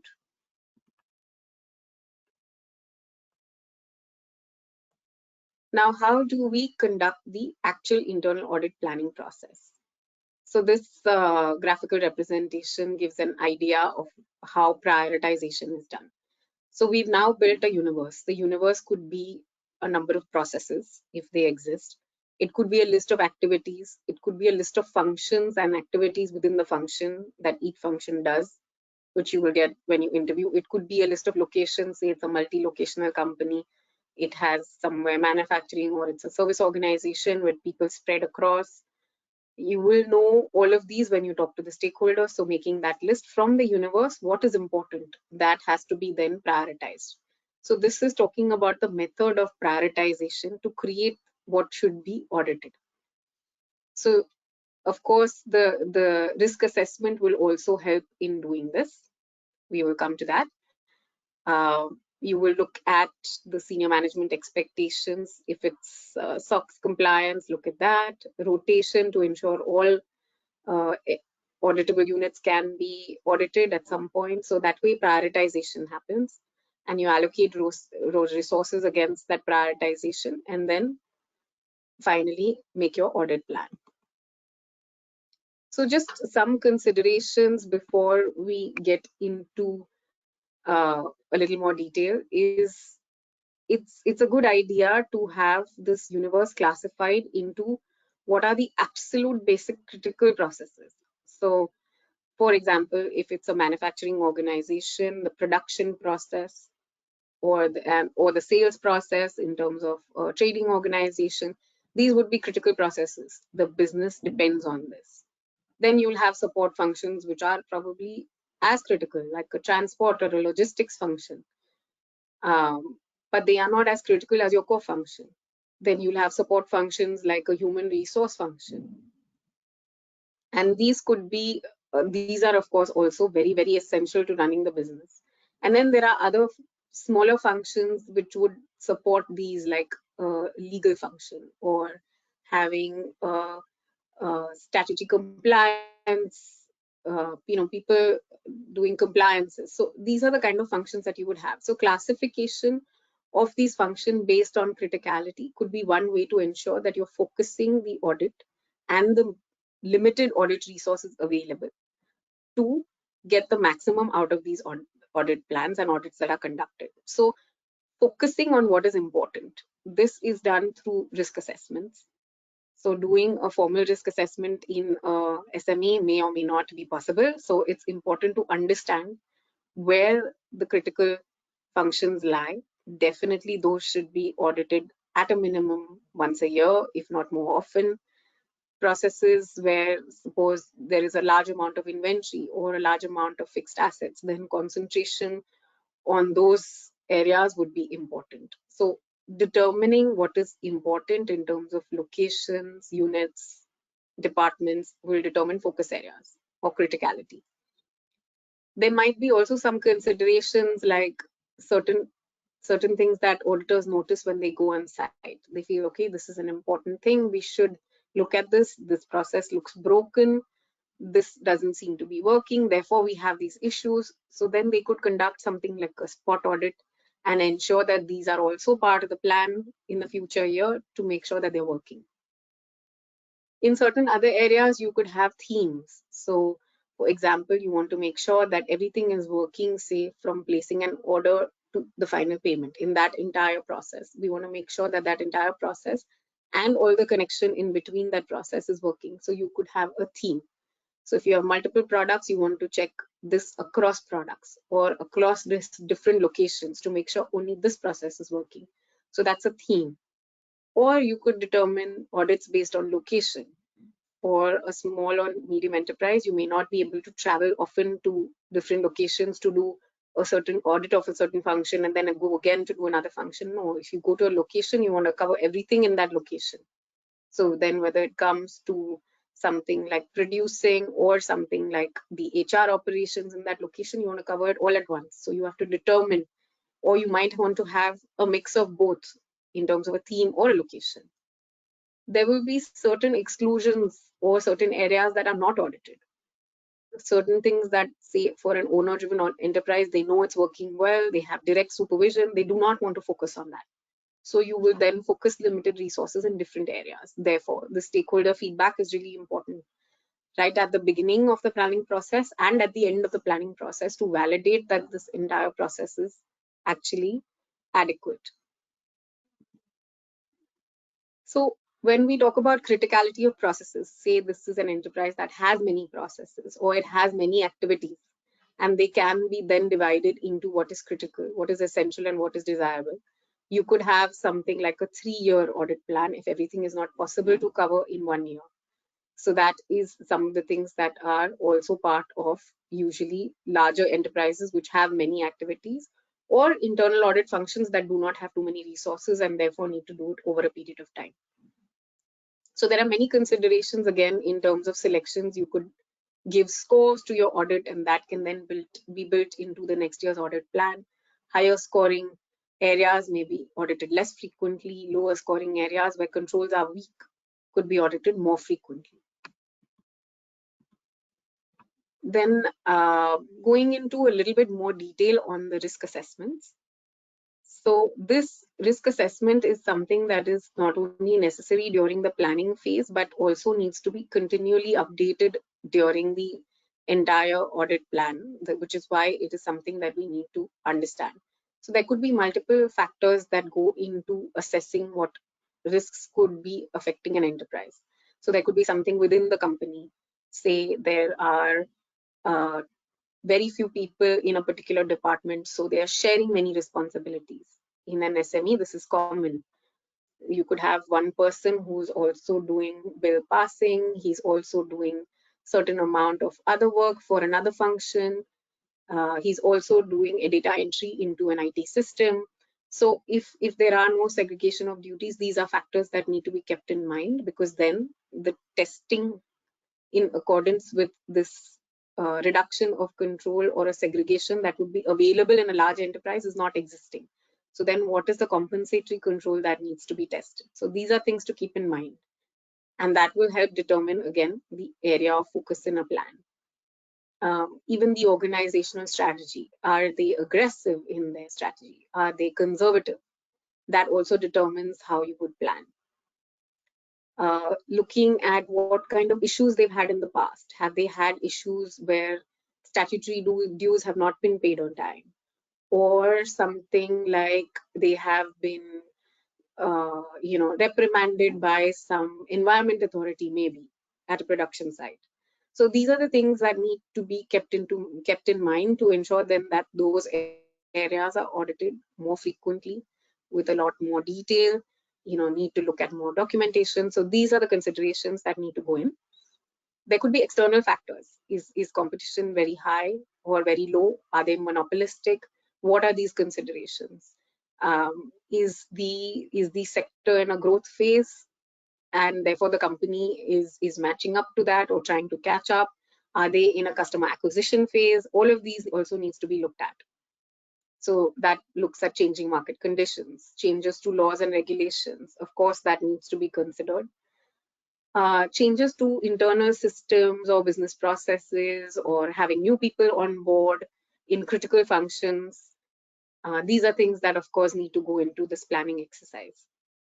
Now, talking about risk appetite and tolerance. Now, this is not a very formal process in SMEs, but the owner will generally have in mind what is his acceptable level of risk. So for an auditor to be able to translate that into a percentage or a number or a consideration, even if it is qualitative, will help to understand the extent of depth to go into during an audit. So these are the considerations that need to be refreshed all the time, because of course they are continually changing.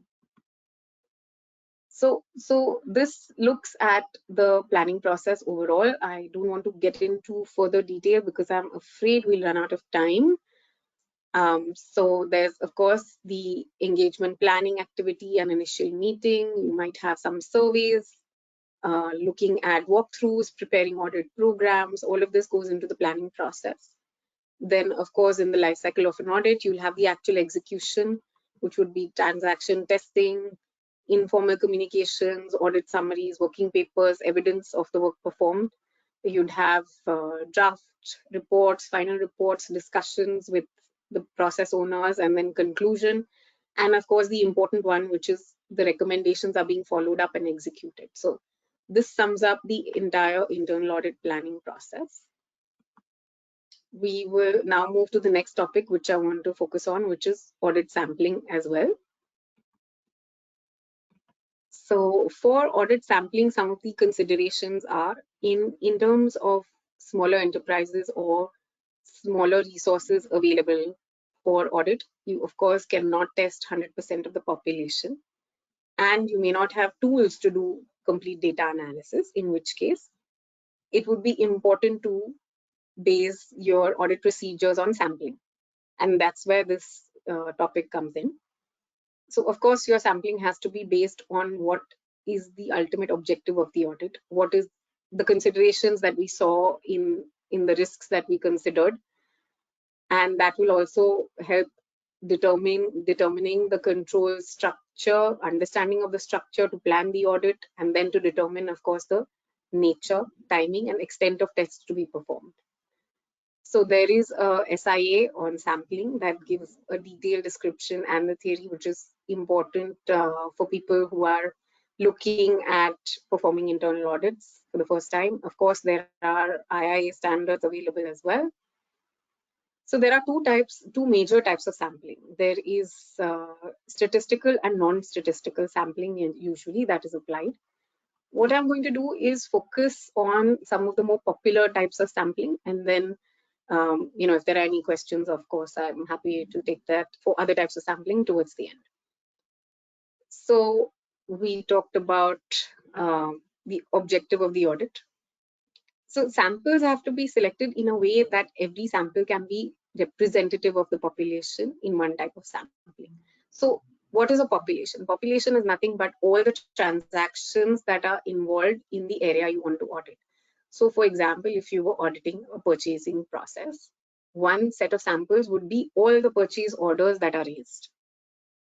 So that could be, say, the population, and then you pick samples of certain purchase orders to carry out certain tests. Now, picking types of purchase orders. So you could have purchases for fixed assets, you can have purchases for operating expenses, you can have purchases for your admin function. So that is the stratification. So I've just made 3 types of stratification of these purchase orders. So that's important to ensure that you have representative samples. So let's look a little more at that later. Now, some of the other things that need to be kept in mind when we look at sampling is to consider the fact that the auditor's conclusions are based on this sampling. So there is always a possibility that these samples are not perfectly picked, or they are judgmental, or there's bias that's crept in, or the way the random sampling or statistical sampling is done, there's an error that creeps in. So these are the kind of errors that are possible in a sampling process. I'm not going to get into the details, but it's available for you all to go through. So one important consideration is the lower the risk that the auditor is willing to take to reach a correct or the incorrect conclusion, the greater the size of the sample needs to be. So that's the baseline. Some other factors that would affect the size of the sample that you pick is again, the extent of error, the level of confidence that the auditor requires, how indicative is the sample of the entire population that increases the level of confidence in the conclusion that the auditor is drawing, the risk of that area. So we talked about risk earlier. So a higher risk area, you probably want to increase the sample size. What is the expectation that you've had issues earlier in that particular process? We talked about having non-compliance issues in statutory dues. Now, if you have that past information, you want to probably increase the sample of those particular types. So these are the factors that would go into determining what is important. I'm not getting into all the different methods of sampling. We'll concentrate on a few. The first one, which we talked about, was statistical sampling. So this is a structured approach. The auditor uses statistical methods. It could be something as simple as random sampling, where certain items are selected from a couple of transactions. So an example being, say a company has 100 inventory transactions, and it is recommended to, in statistical sampling, obviously, to have or to select a high number of transactions. And in this case, every single item in this 100 has the equal probability of being selected and tested. So this is to ensure that the auditor can give an opinion on these 100 transactions by, say, selecting only 25 or 30. The possible methods of doing statistical sampling could be random, which is you pick any completely random without bias certain transactions, or you pick every nth sample in your population. So you would pick, say, all every fourth PO, for example, in a list of POs. So that would be a systematic selection. Then there is non-statistical audit sampling also, where the items are not chosen completely randomly, but they are based on a certain amount of judgment. Now, this is the most popular method that auditors usually use, because the auditors are aware from all the previous steps that we saw of certain considerations in the organization in that particular process. They've understood from interviews, they've probably performed walkthroughs and then come to sampling. So they know that there are certain areas that they need to focus on. Say if the purchasing department only does a comparative quote or an analysis above, say, 3 lakh worth of rupees of purchases for a particular organization. So maybe the ones under 3 lakhs, there is a full chance that those are getting selected based on certain favoritism, for example. So then if that is a consideration or that is a risk that you're trying to address, obviously you will have to select samples which are under that limit, and of course some which you will select which are over. So these are the two stratification, and you will select from both places, or you will have more samples in a particular area compared to another. So that's based on an auditor's judgment.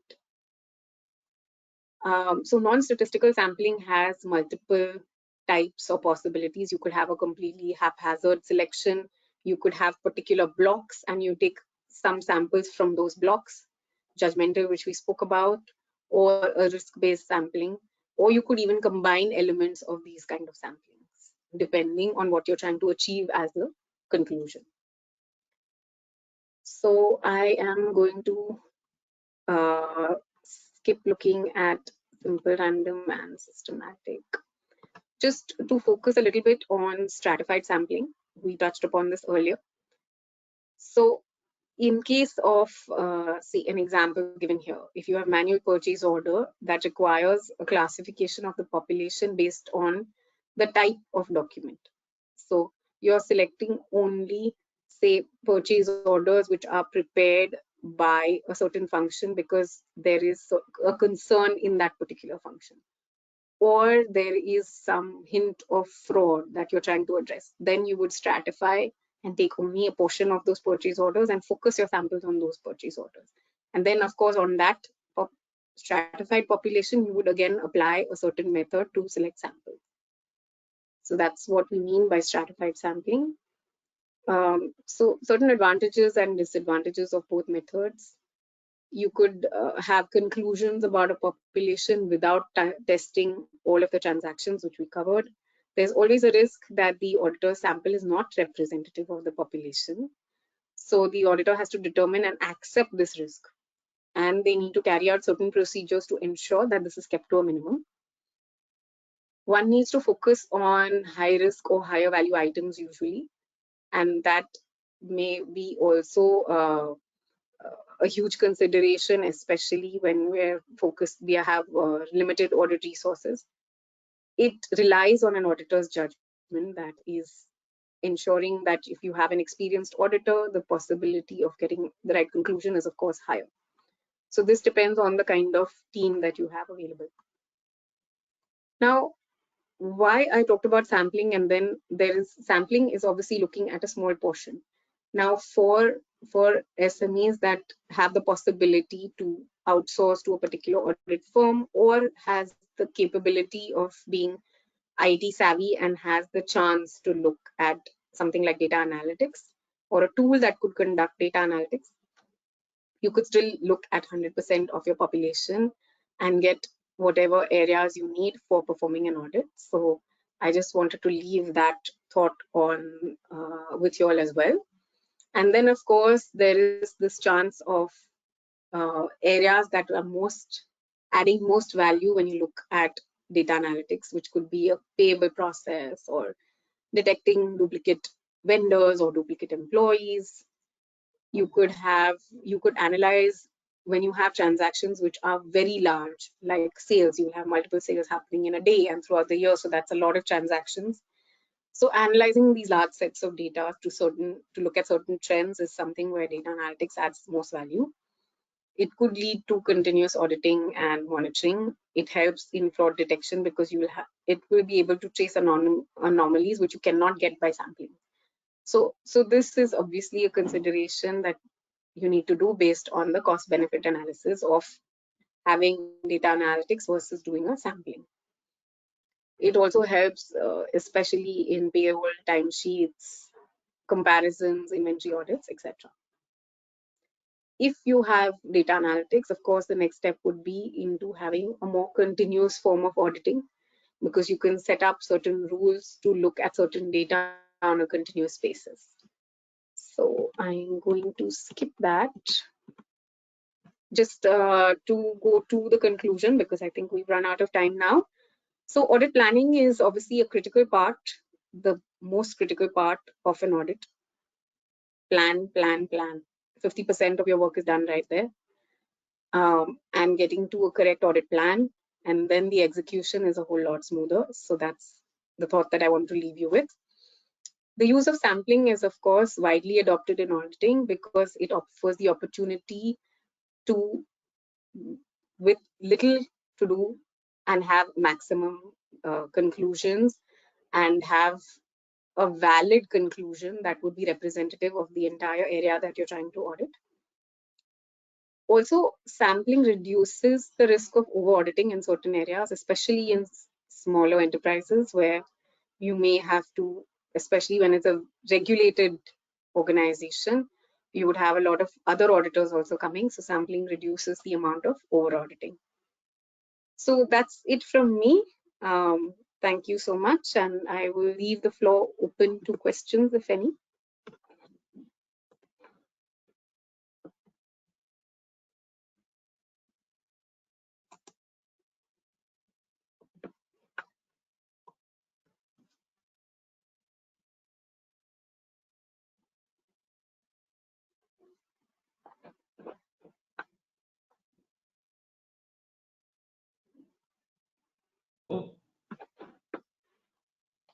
Hello Yes. Ma'am आपको chat में मैंने Yes. Question दे दिया ma'am. Okay.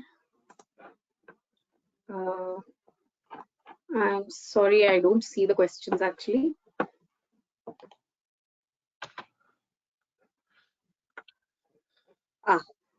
Okay. 2 minutes show. So I see that there is a discussion on compensatory control in case of benchmark control non-existent in SME. Should we really benchmark the controls with other organizations in respective sector, or look for primary controls within the SME and apply the compensatory control only when primary control fails?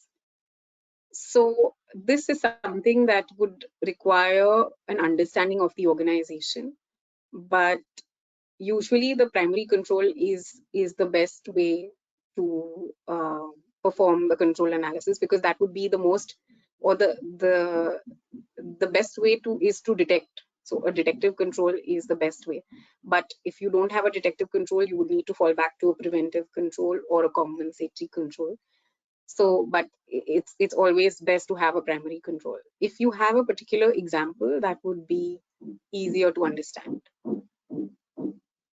There is another question as well. What should be the maximum number of samples? Okay, so this is a multiple set of questions, so I'll take them one by one.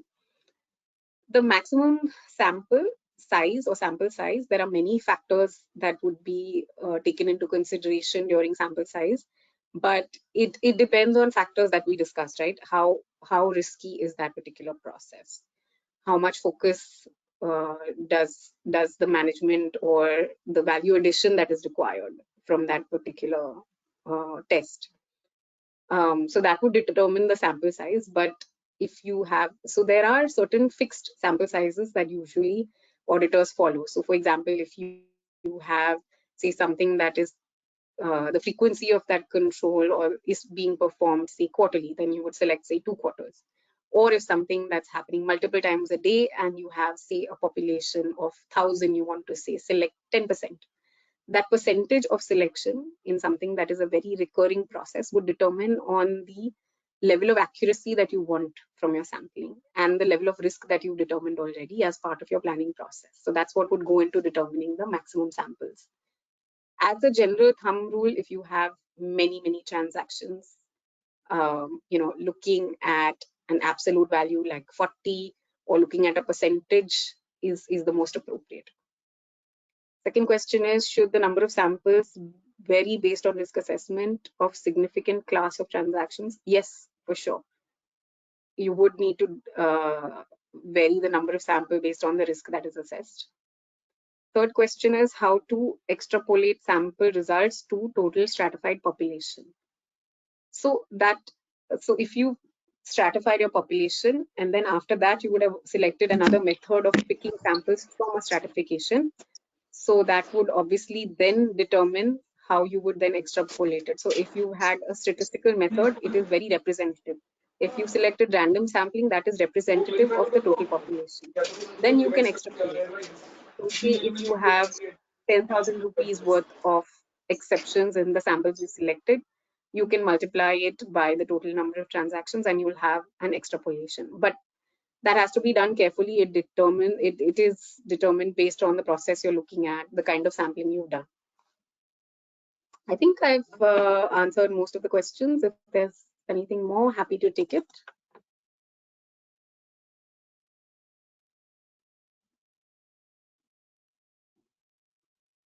Allocation. Sorry? नहीं madam एक भी question नहीं madam अभी. Okay, great. So thank you so much.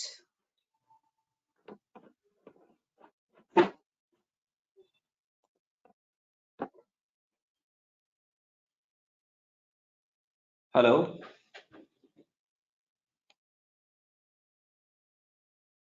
Yes, we could move on to the next session, I guess. 2 minutes. Anil sir. Hello, Anil sir.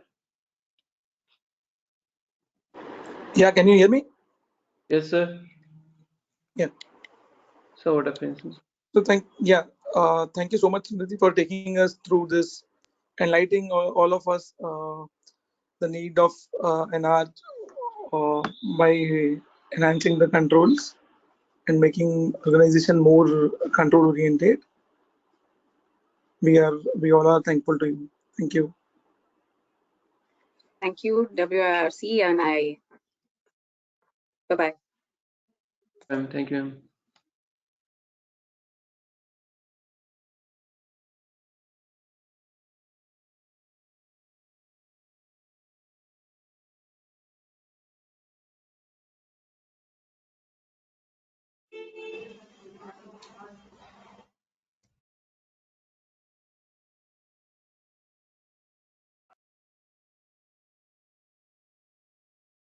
Hi, Vinay. Can I get started?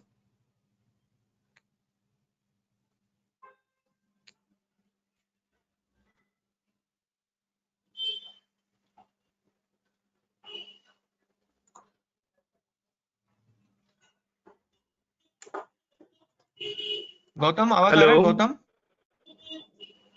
Yes. Am I audible? हाँ, you are audible. Start the introduction. Okay. Okay, I'm sorry, there was some technical glitch. So first of all, I would like to thank on behalf of WIRC for sparing us. I am hopeful that everyone has got, a lot of learning today, and they are taking a lot of learning today home. Thank you so much for taking time out. Once again, thank you so much on behalf of WIRC. Uh, Now, moving forward, let me introduce today's speaker. Next speaker, Ashish Shah. Ashish ji, am I audible? Yes, Gautam, you're audible. Okay. Uh, okay. Uh, so hello members. So now I would take opportunity to introduce our today's next speaker, Ashish Shah. He's managing director with TIAA Global Business Services. Ashish carries diverse industry and consulting experience in providing internal audit, investigations, and advisory services. In his current role, Ashish leads the TIAA GBS internal audit and investigation team and has been instrumental in setting up the internal audit function for TIAA in India from scratch, as well as expanding the team to provide internal audit global support.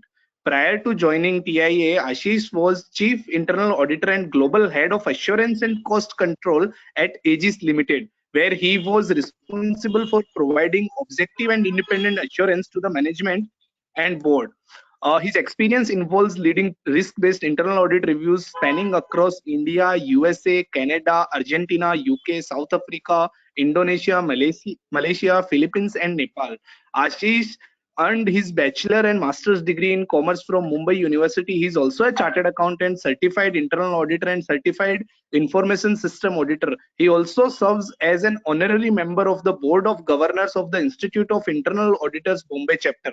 With this brief introduction, over to you. I am sure our members will be enriched with your vast experience and international experience today. Over to you, sir. Thank you so much, Gautam, and appreciate the kind words. It is always a pleasure and an honor to be here. Before we get going, I hope all of you are staying safe and keeping healthy, and I hope so it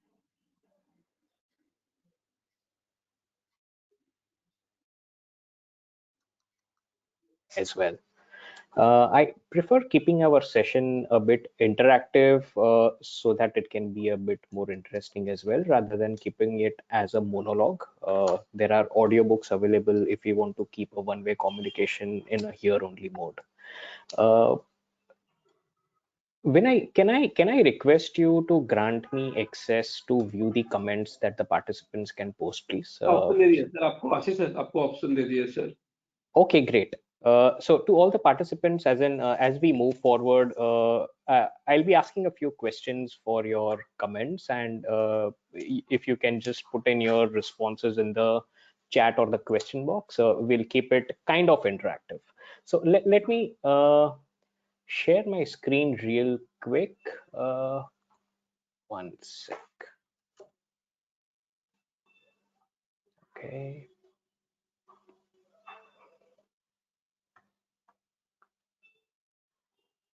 Vinay, can you view my screen, Vinay? Sir yes sir Okay. करिए okay sir Fantastic. So over the next 50 odd minutes, I'll be talking on how to communicate the results and findings of internal audit and emerging risks. We'll try to keep it more specific to SMEs. And again, just before I get started, I just wanted to share, as in it would have been 3 good days of experiential learning for all of you, and I'm confident you would have a lot of takeaways from these days. I hope you are here not just to increase your knowledge, but to change behavior by implementing what you have learned through these days. As in, the world is not suffering from lack of knowledge, but suffering from implementing change in behavior in spite of the immense knowledge that is available out there. So if the only intent is to increase knowledge, Google probably would be better than me. And I sincerely hope these moments of learning are in a way beneficial to you. So let's set this rolling. Let me set some things in perspective. Again, our focus is going to be communicating our audit results, findings to our stakeholders. So before getting into like, what and how to communicate, let us put some things in perspective. So let me, or rather allow me to show you a picture that depicts what or how much we audit, and tell me what do you see in this image. As in, excuse my example, but what I want to express over here is the huge amount of time and the efforts that goes into carrying out every single audit. So in the question box, if you are able to just type in, like, what do you see in this particular image, but how do I see the questions that come in? One second. Just 1 minute, please. Okay.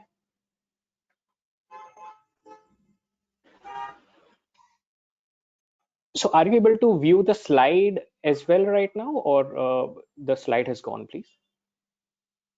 Vinay, can you see the slide? नहीं sir अभी नहीं दिख रहा है slide. The slide is not there. Oh, अभी okay. Sir अभी दिख रहा है. Now, how do I see अभी both? आया Okay, sir. so one sir please. minute. I need to see both together, as in the answers that come in as well as the slide. So, okay, sir let me toggle. Yes, Vinay, please. Sorry, what sir do you इसको say? आप है ना slide show पे मत करिए sir, ऐसे चलाइए क्योंकि आप जब प्ले कर रहे हैं ना तो ब्लैंक हो रहा है. Okay, got it.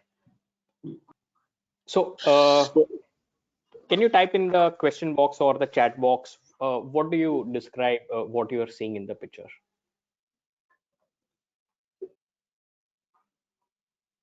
Vinay, where do I see the responses coming in? Okay. Ashish, this side Chetan here. Ashish, Yes.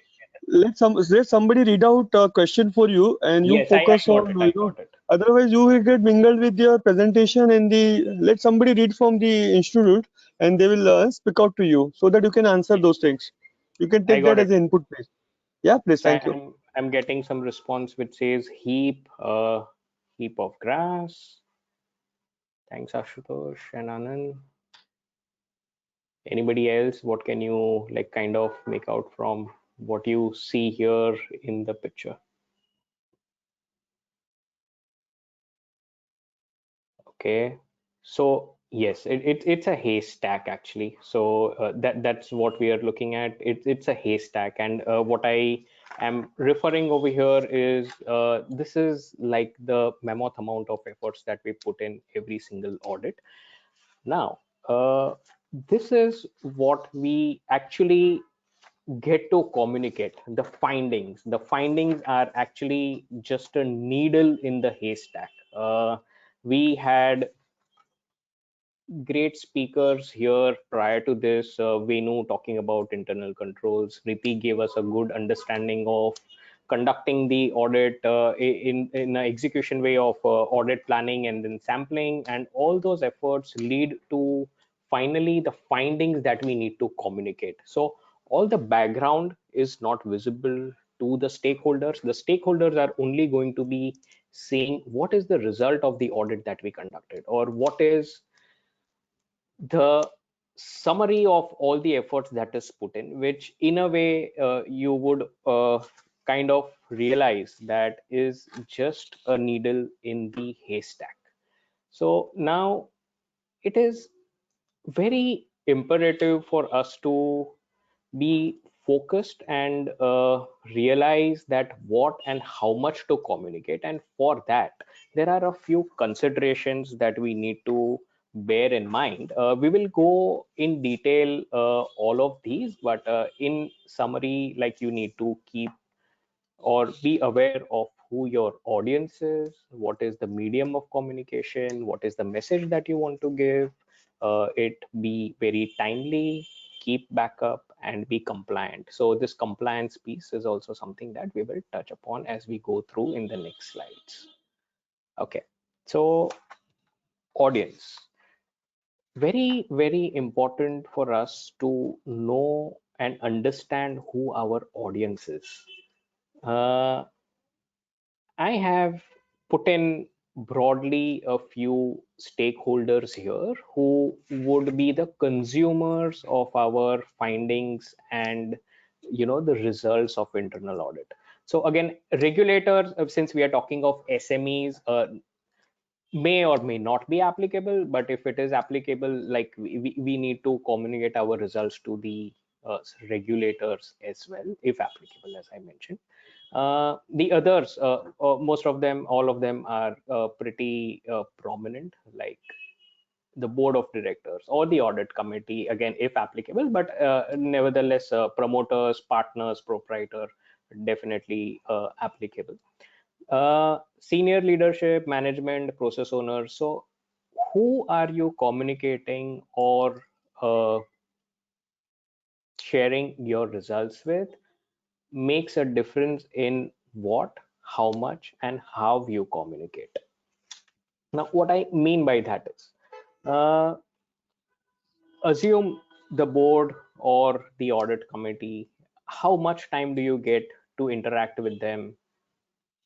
A couple of hours in a quarter, maybe a shade more or a shade less than that. So you need to in a very focused way, capture your findings in a way that interests them, and you are also able to communicate them within that short period of time that is available to you in terms of interaction with them. We've all faced situations where there is so much for us to communicate.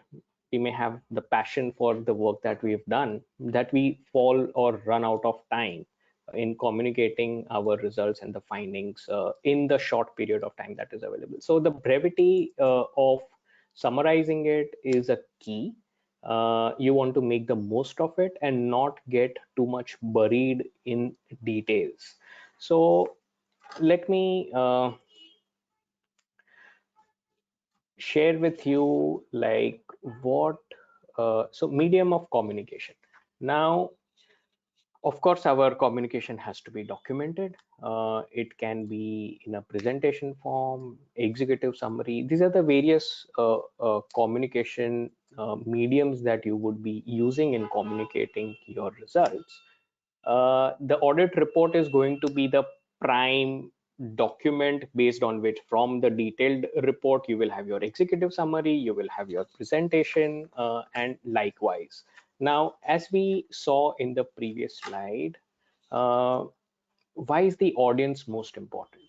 If you get into a meeting with, the promoters or the proprietor, and you bury them with the details of transactions that went wrong, or where you had exceptions, likewise, it does not sail through. What they are interested is in an executive summary of what process had a gap, what went wrong, and like at a higher level view, and not bury them into the details again. So like a presentation would be most appropriate kind of a thing for communicating with the board, audit committee, proprietors. Executive summary with senior leadership or top management, I would say.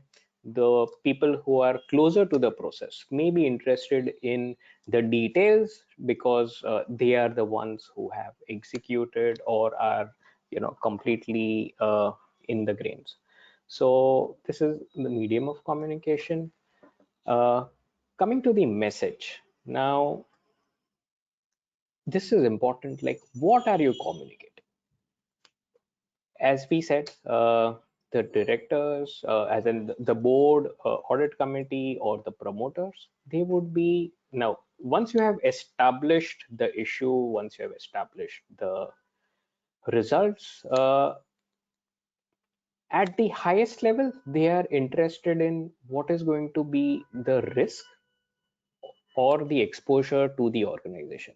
Either it may have already manifested or it may manifest in the future, but because of a particular gap or a particular failure in the process, what is going to be the exposure for them, for the organization, is where they are interested in. Coming down one level, like, the senior management may be interested in what is going to be the impact of this finding once it is established. And people who are absolutely close to the ground, closer to the process in execution, they want to know what went wrong, how did it go wrong, and they want to understand it at a very detailed in the nitty-gritties of it. And if we are mixing, like, the audience with the message or with the medium of communication, we are not going to be effective in driving the message through to our stakeholders. So again, at a top level, they are interested with, the summary of what we've done, and at a execution level, they are interested in the absolute details of which transaction, how much, what went wrong, and how did it go wrong. Do not combine or mismatch the two, in my view. So just moving forward is backup. Obviously, our findings need to be factually accurate. That is prime. Now, you need to have evidence and supporting documentation whenever you are raising these findings, discussing these findings, communicating these findings and the results. So as we discussed a few minutes back, when you are having a executive summary or a brief, being shared with the top management, you need to have your supporting documentation also in place to back it up. Should there be any questions, please expect questions to come in, because the way we highlight or the way we portray our issues will create it should create I would say excitement and questions. And when you get questions is when you realize that you really are being effective in what you need to communicate. So again, keep yourself well backed up with the details, even when you are going and discussing and communicating at a high level with the senior management or the proprietor or the partners. Now, interesting part is on the compliances and the requirements. So there are standards that need to be adhered for reporting. The Institute of Chartered Accountants of India, they have come up with standards on internal audit. 370 specifically talks about reporting results. This standard is basically superseded by the earlier auditing SIA 4, Standards of Internal Auditing 4. This is superseding that 370. And again, what the standard talks about is a few requirements that need to be communicated. We'll come to that. There needs to be an executive summary. There needs to be a scope mentioned, the corrective actions mentioned. So all those things, component wise, these are the things that need to be included. But there is a lot of subjectivity which the standard in a way does allow. And I'll read a statement from the standard which gives us the flexibility of reporting it in a way that is left to professional judgment. So the standard says the SIA does not mandate any particular format or list of contents, since the internal auditor is expected to exercise his best professional judgment on matters regarding how and what to report. So again, this is what the SIA says. The Institute of Internal Auditors also has the IPPF, which is International Professional Practices Framework. And within the framework, there are attribute standards, performance standards. We'll not get into a lot of detail about that, but the performance standard 2060 talks about reporting to senior management and the board. So in the backdrop of whatever we discussed, this is something that should be borne in mind. We have some guidances available from the SIA as well as the IPPF. And also we need to be compliant with the internal audit methodology of the organization. By and large, I would expect that the methodology would already encompass the requirements which are prescribed within either the SIA or IPPF. Now, getting into a bit of a detail, like where are our findings going to originate from, right? It's all going to be in the internal audit report, and then we may summarize it in an executive summary, take it into presentations, whatever it is. But the primary place where we would be reporting our findings is going to be in the internal audit report. Now, again, I've just depicted here, we would have sometimes audit reports which are running into pages and pages. Sometimes they are brief. So what is in it for a different audience is always to be borne in mind, in my view. Now, these are the components that you would typically see in an internal audit report. One is the background of the area that you are auditing. Now, our previous speaker, Smriti, already, alluded on how do you do your audit planning process, how will you identify which areas to pick up, what to audit, the sampling, and so that's all done. Now, when we are issuing the report, we have to be mindful of giving a bit of a background or understanding of what is the area that we are auditing, what is the scope and coverage of what we audited. Are there any, I would say, scope considerations as in exclusions? You're auditing a particular area, but you may have excluded a particular segment of the population. If at all, we need to definitely highlight that so that the scope and the coverage is adequately captured when somebody reads the report. Like if we just take an example, if you're looking at the HR or the payroll process and you are excluding say some title and above from that particular audit, then you need to specify that this is the exclusion of that particular audit. Now, for the reader, again, it is in a way advantageous to have an executive summary right up in the report, so that if there is a scarcity of time, at least the executive summary will help understand what are the essential findings or the gaps that are detailed within the subsequent pages of the report. And always beneficial to have a rating to the report, like based on whatever the findings are contained within, you may rate your report. Some organizations color code it into red, amber, and green, or some call it satisfactory, unsatisfactory audits likewise. So there is flexibility available around that, but rating a particular audit report which gives indication of the control environment within the area audited is something that is desirable.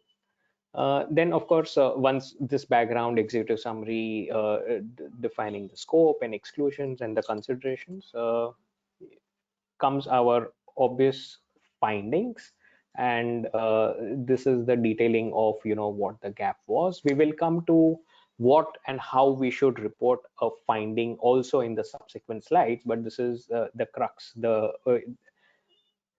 outcome of all of our audit activities and what is coming out of it would reside here in the findings that we would report.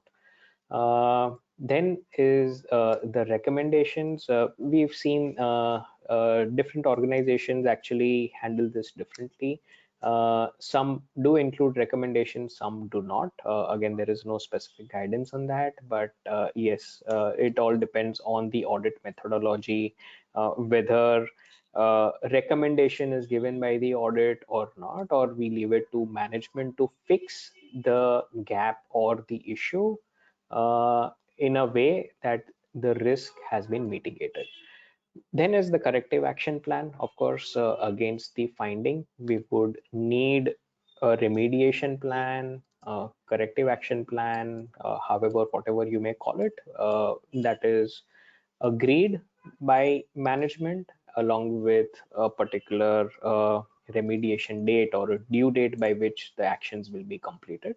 And annexures, as in, if in our findings we have exceptions which are specified, we would call it out as we had 10 exceptions out of whatever sample we picked, and you can include the details of those exceptions in annexures, not to overburden the finding section of a particular audit report.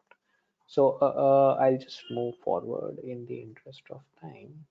We'll go specifically to audit finding section within the audit. This is what we are communicating. Now, be clear in what we are communicating as a finding. Clear, precise, concise, simple, and factual is how I put it as.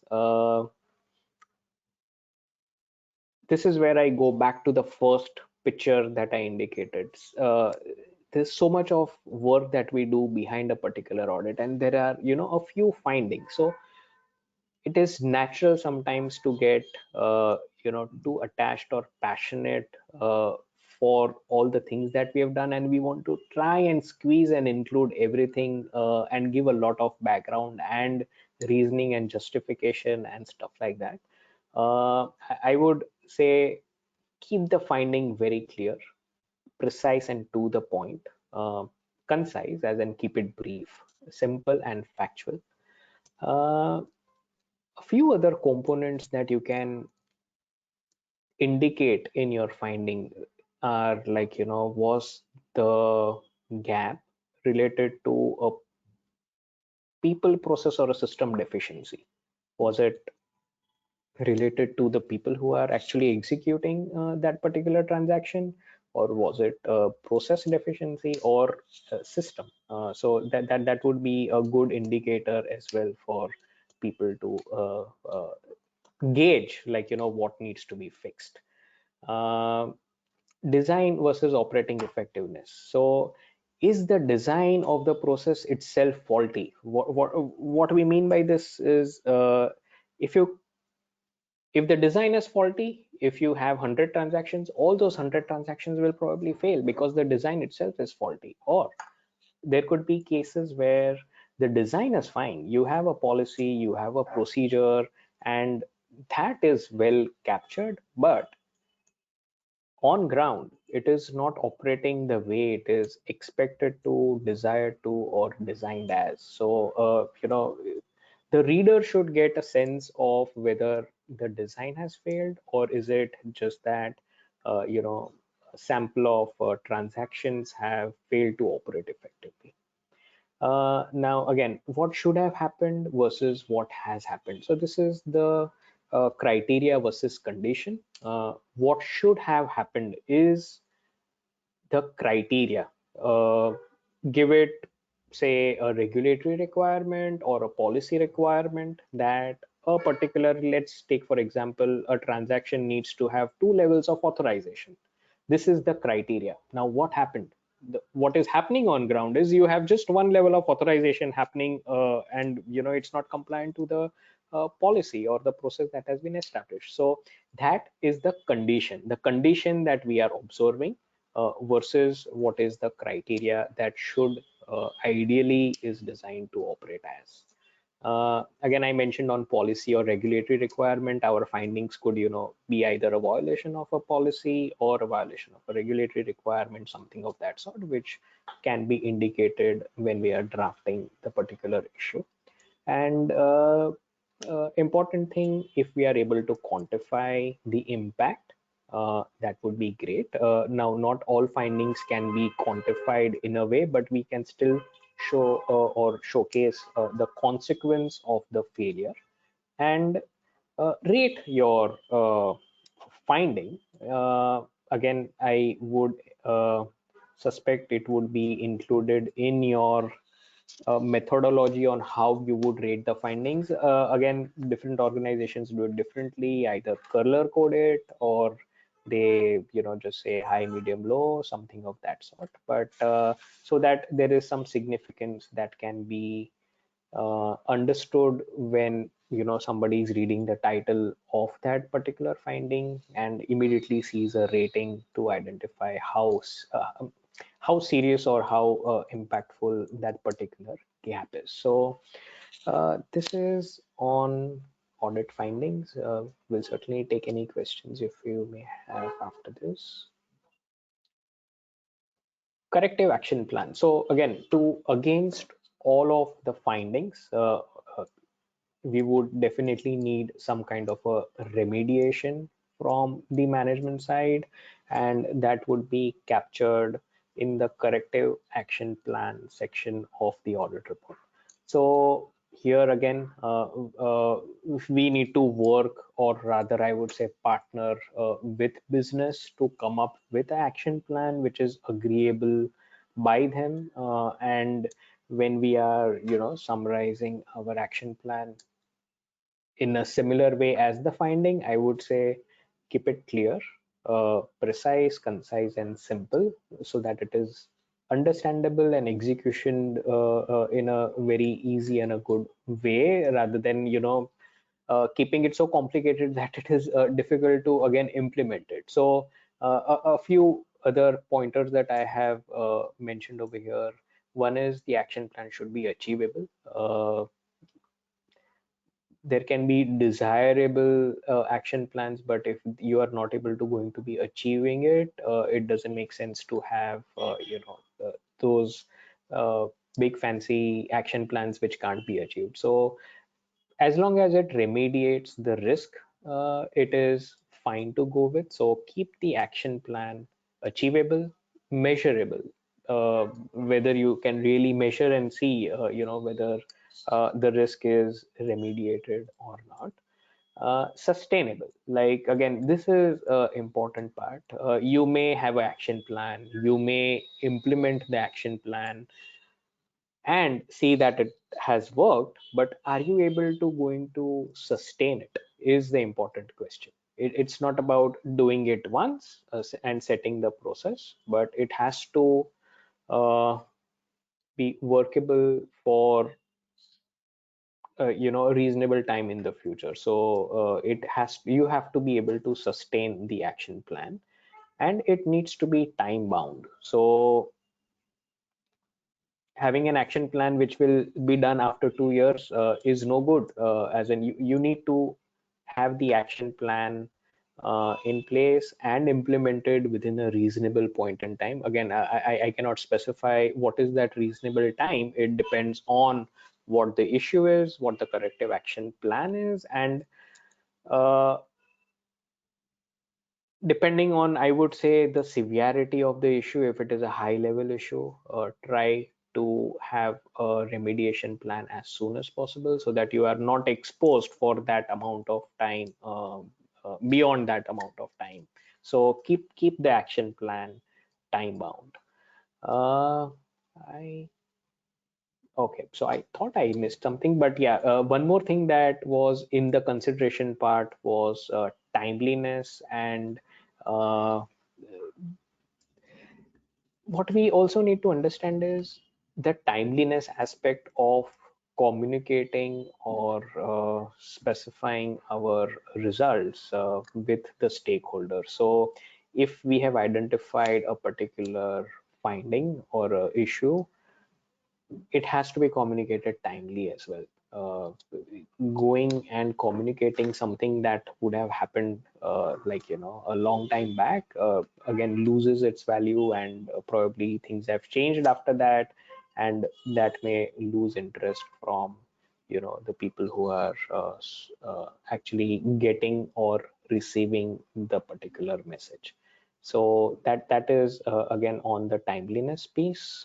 And what I have is overall on the communication, I would say uh, keep it simple, keep it factual,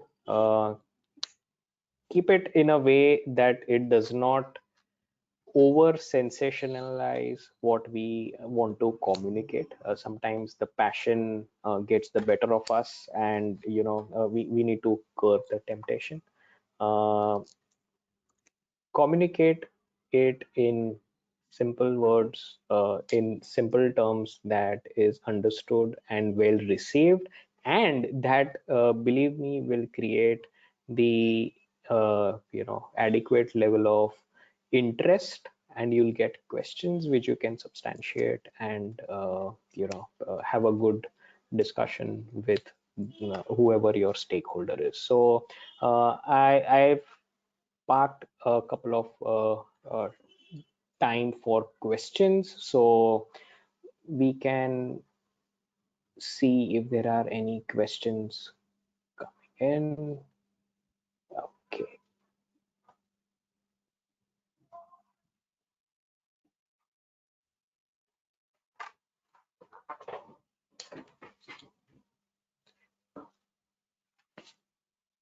Okay, so we have Anand commenting on 1 minute. I don't see the whole question. Okay.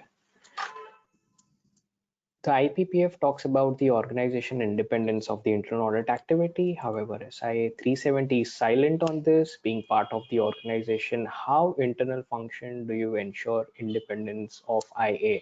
Oh, thanks for this question, Anand. So absolutely, independence of internal audit is extremely important for us to carry out our, I would say, efforts in a way that is not influenced. I was just thinking of the right word to put it. So we have seen organizations where the internal audit function reports directly into the board. Obviously, that would be the functional reporting. The administrative reporting still remains with the CEO. I would say there are different organizations where it works differently. Some places it gets reported into the CFO or some other function, but it is always advisable to have a reporting of internal audit at the highest level, which ideally would be CEO for administrative purposes. For functional purposes, it has to be the board or the audit committee. But again, in cases of SMEs, depending on the size of the organization, it should be to the proprietor, partner, promoters, whoever it is, so that it is having its own independence.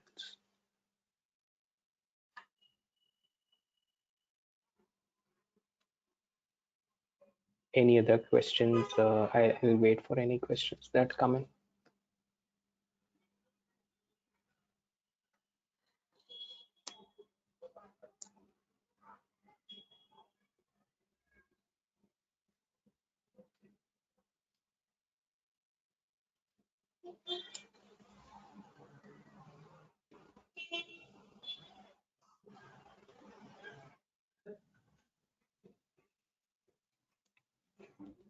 Hello. Yeah, I get one more question. Should I can participate in a SOP to ensure independence? Yes, absolutely yes, Anand.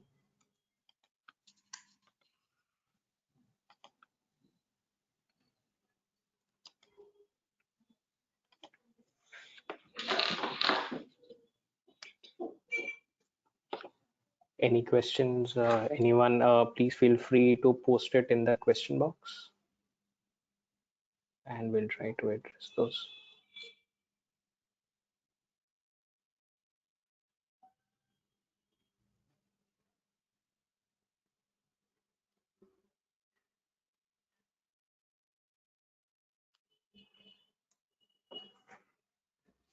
So as we get questions, as in maybe we can elude a bit more on this. I'm sure we have faced situations where we have we desire to discuss so much and share our findings with the board or the audit committee, and we always fall short of time. It is important for us to take a step back and see the way that we are communicating. We should not get too carried away with so much that we want to communicate. Summarize it, make it in a way that we are able to drive the complete message. So many, I've seen it myself, that there are 8 say for example issues or 8 things that you want to communicate, and you realize you have 1 hour and 50 minutes took just discussing 3 items, and the rest of the 5 items had to be discussed in 10 minutes. So know your audience, know who you're communicating to, and keep it in a form where it generates and excites interest, rather than getting too much carried away or getting buried into the details. Okay, I don't see any other question coming in so far.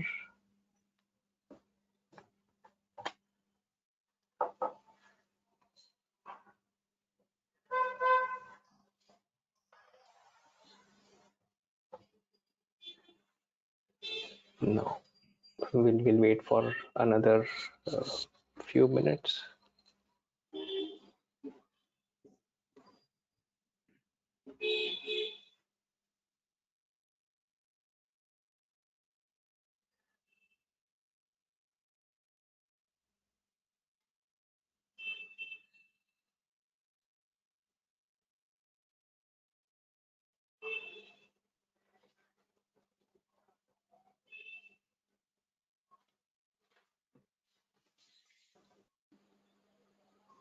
Ashish sir, can we conclude?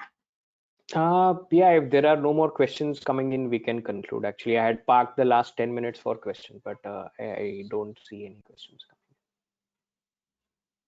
coming. Okay, sir. Sure. Thank you very much, everyone, and So hope 1 you have minute. enjoyed the last 3 days. Okay.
Hello, Smriti ma'am. Hello.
Hello Ashish sir. Yes, please. Sir I think कोई join नहीं कर रहा है, so we will conclude the session. Sure. Session खत्म कर देते हैं अभी. Okay, Thank you very much. Thank you so much for this thank you. opportunity. Goodbye. Thanks.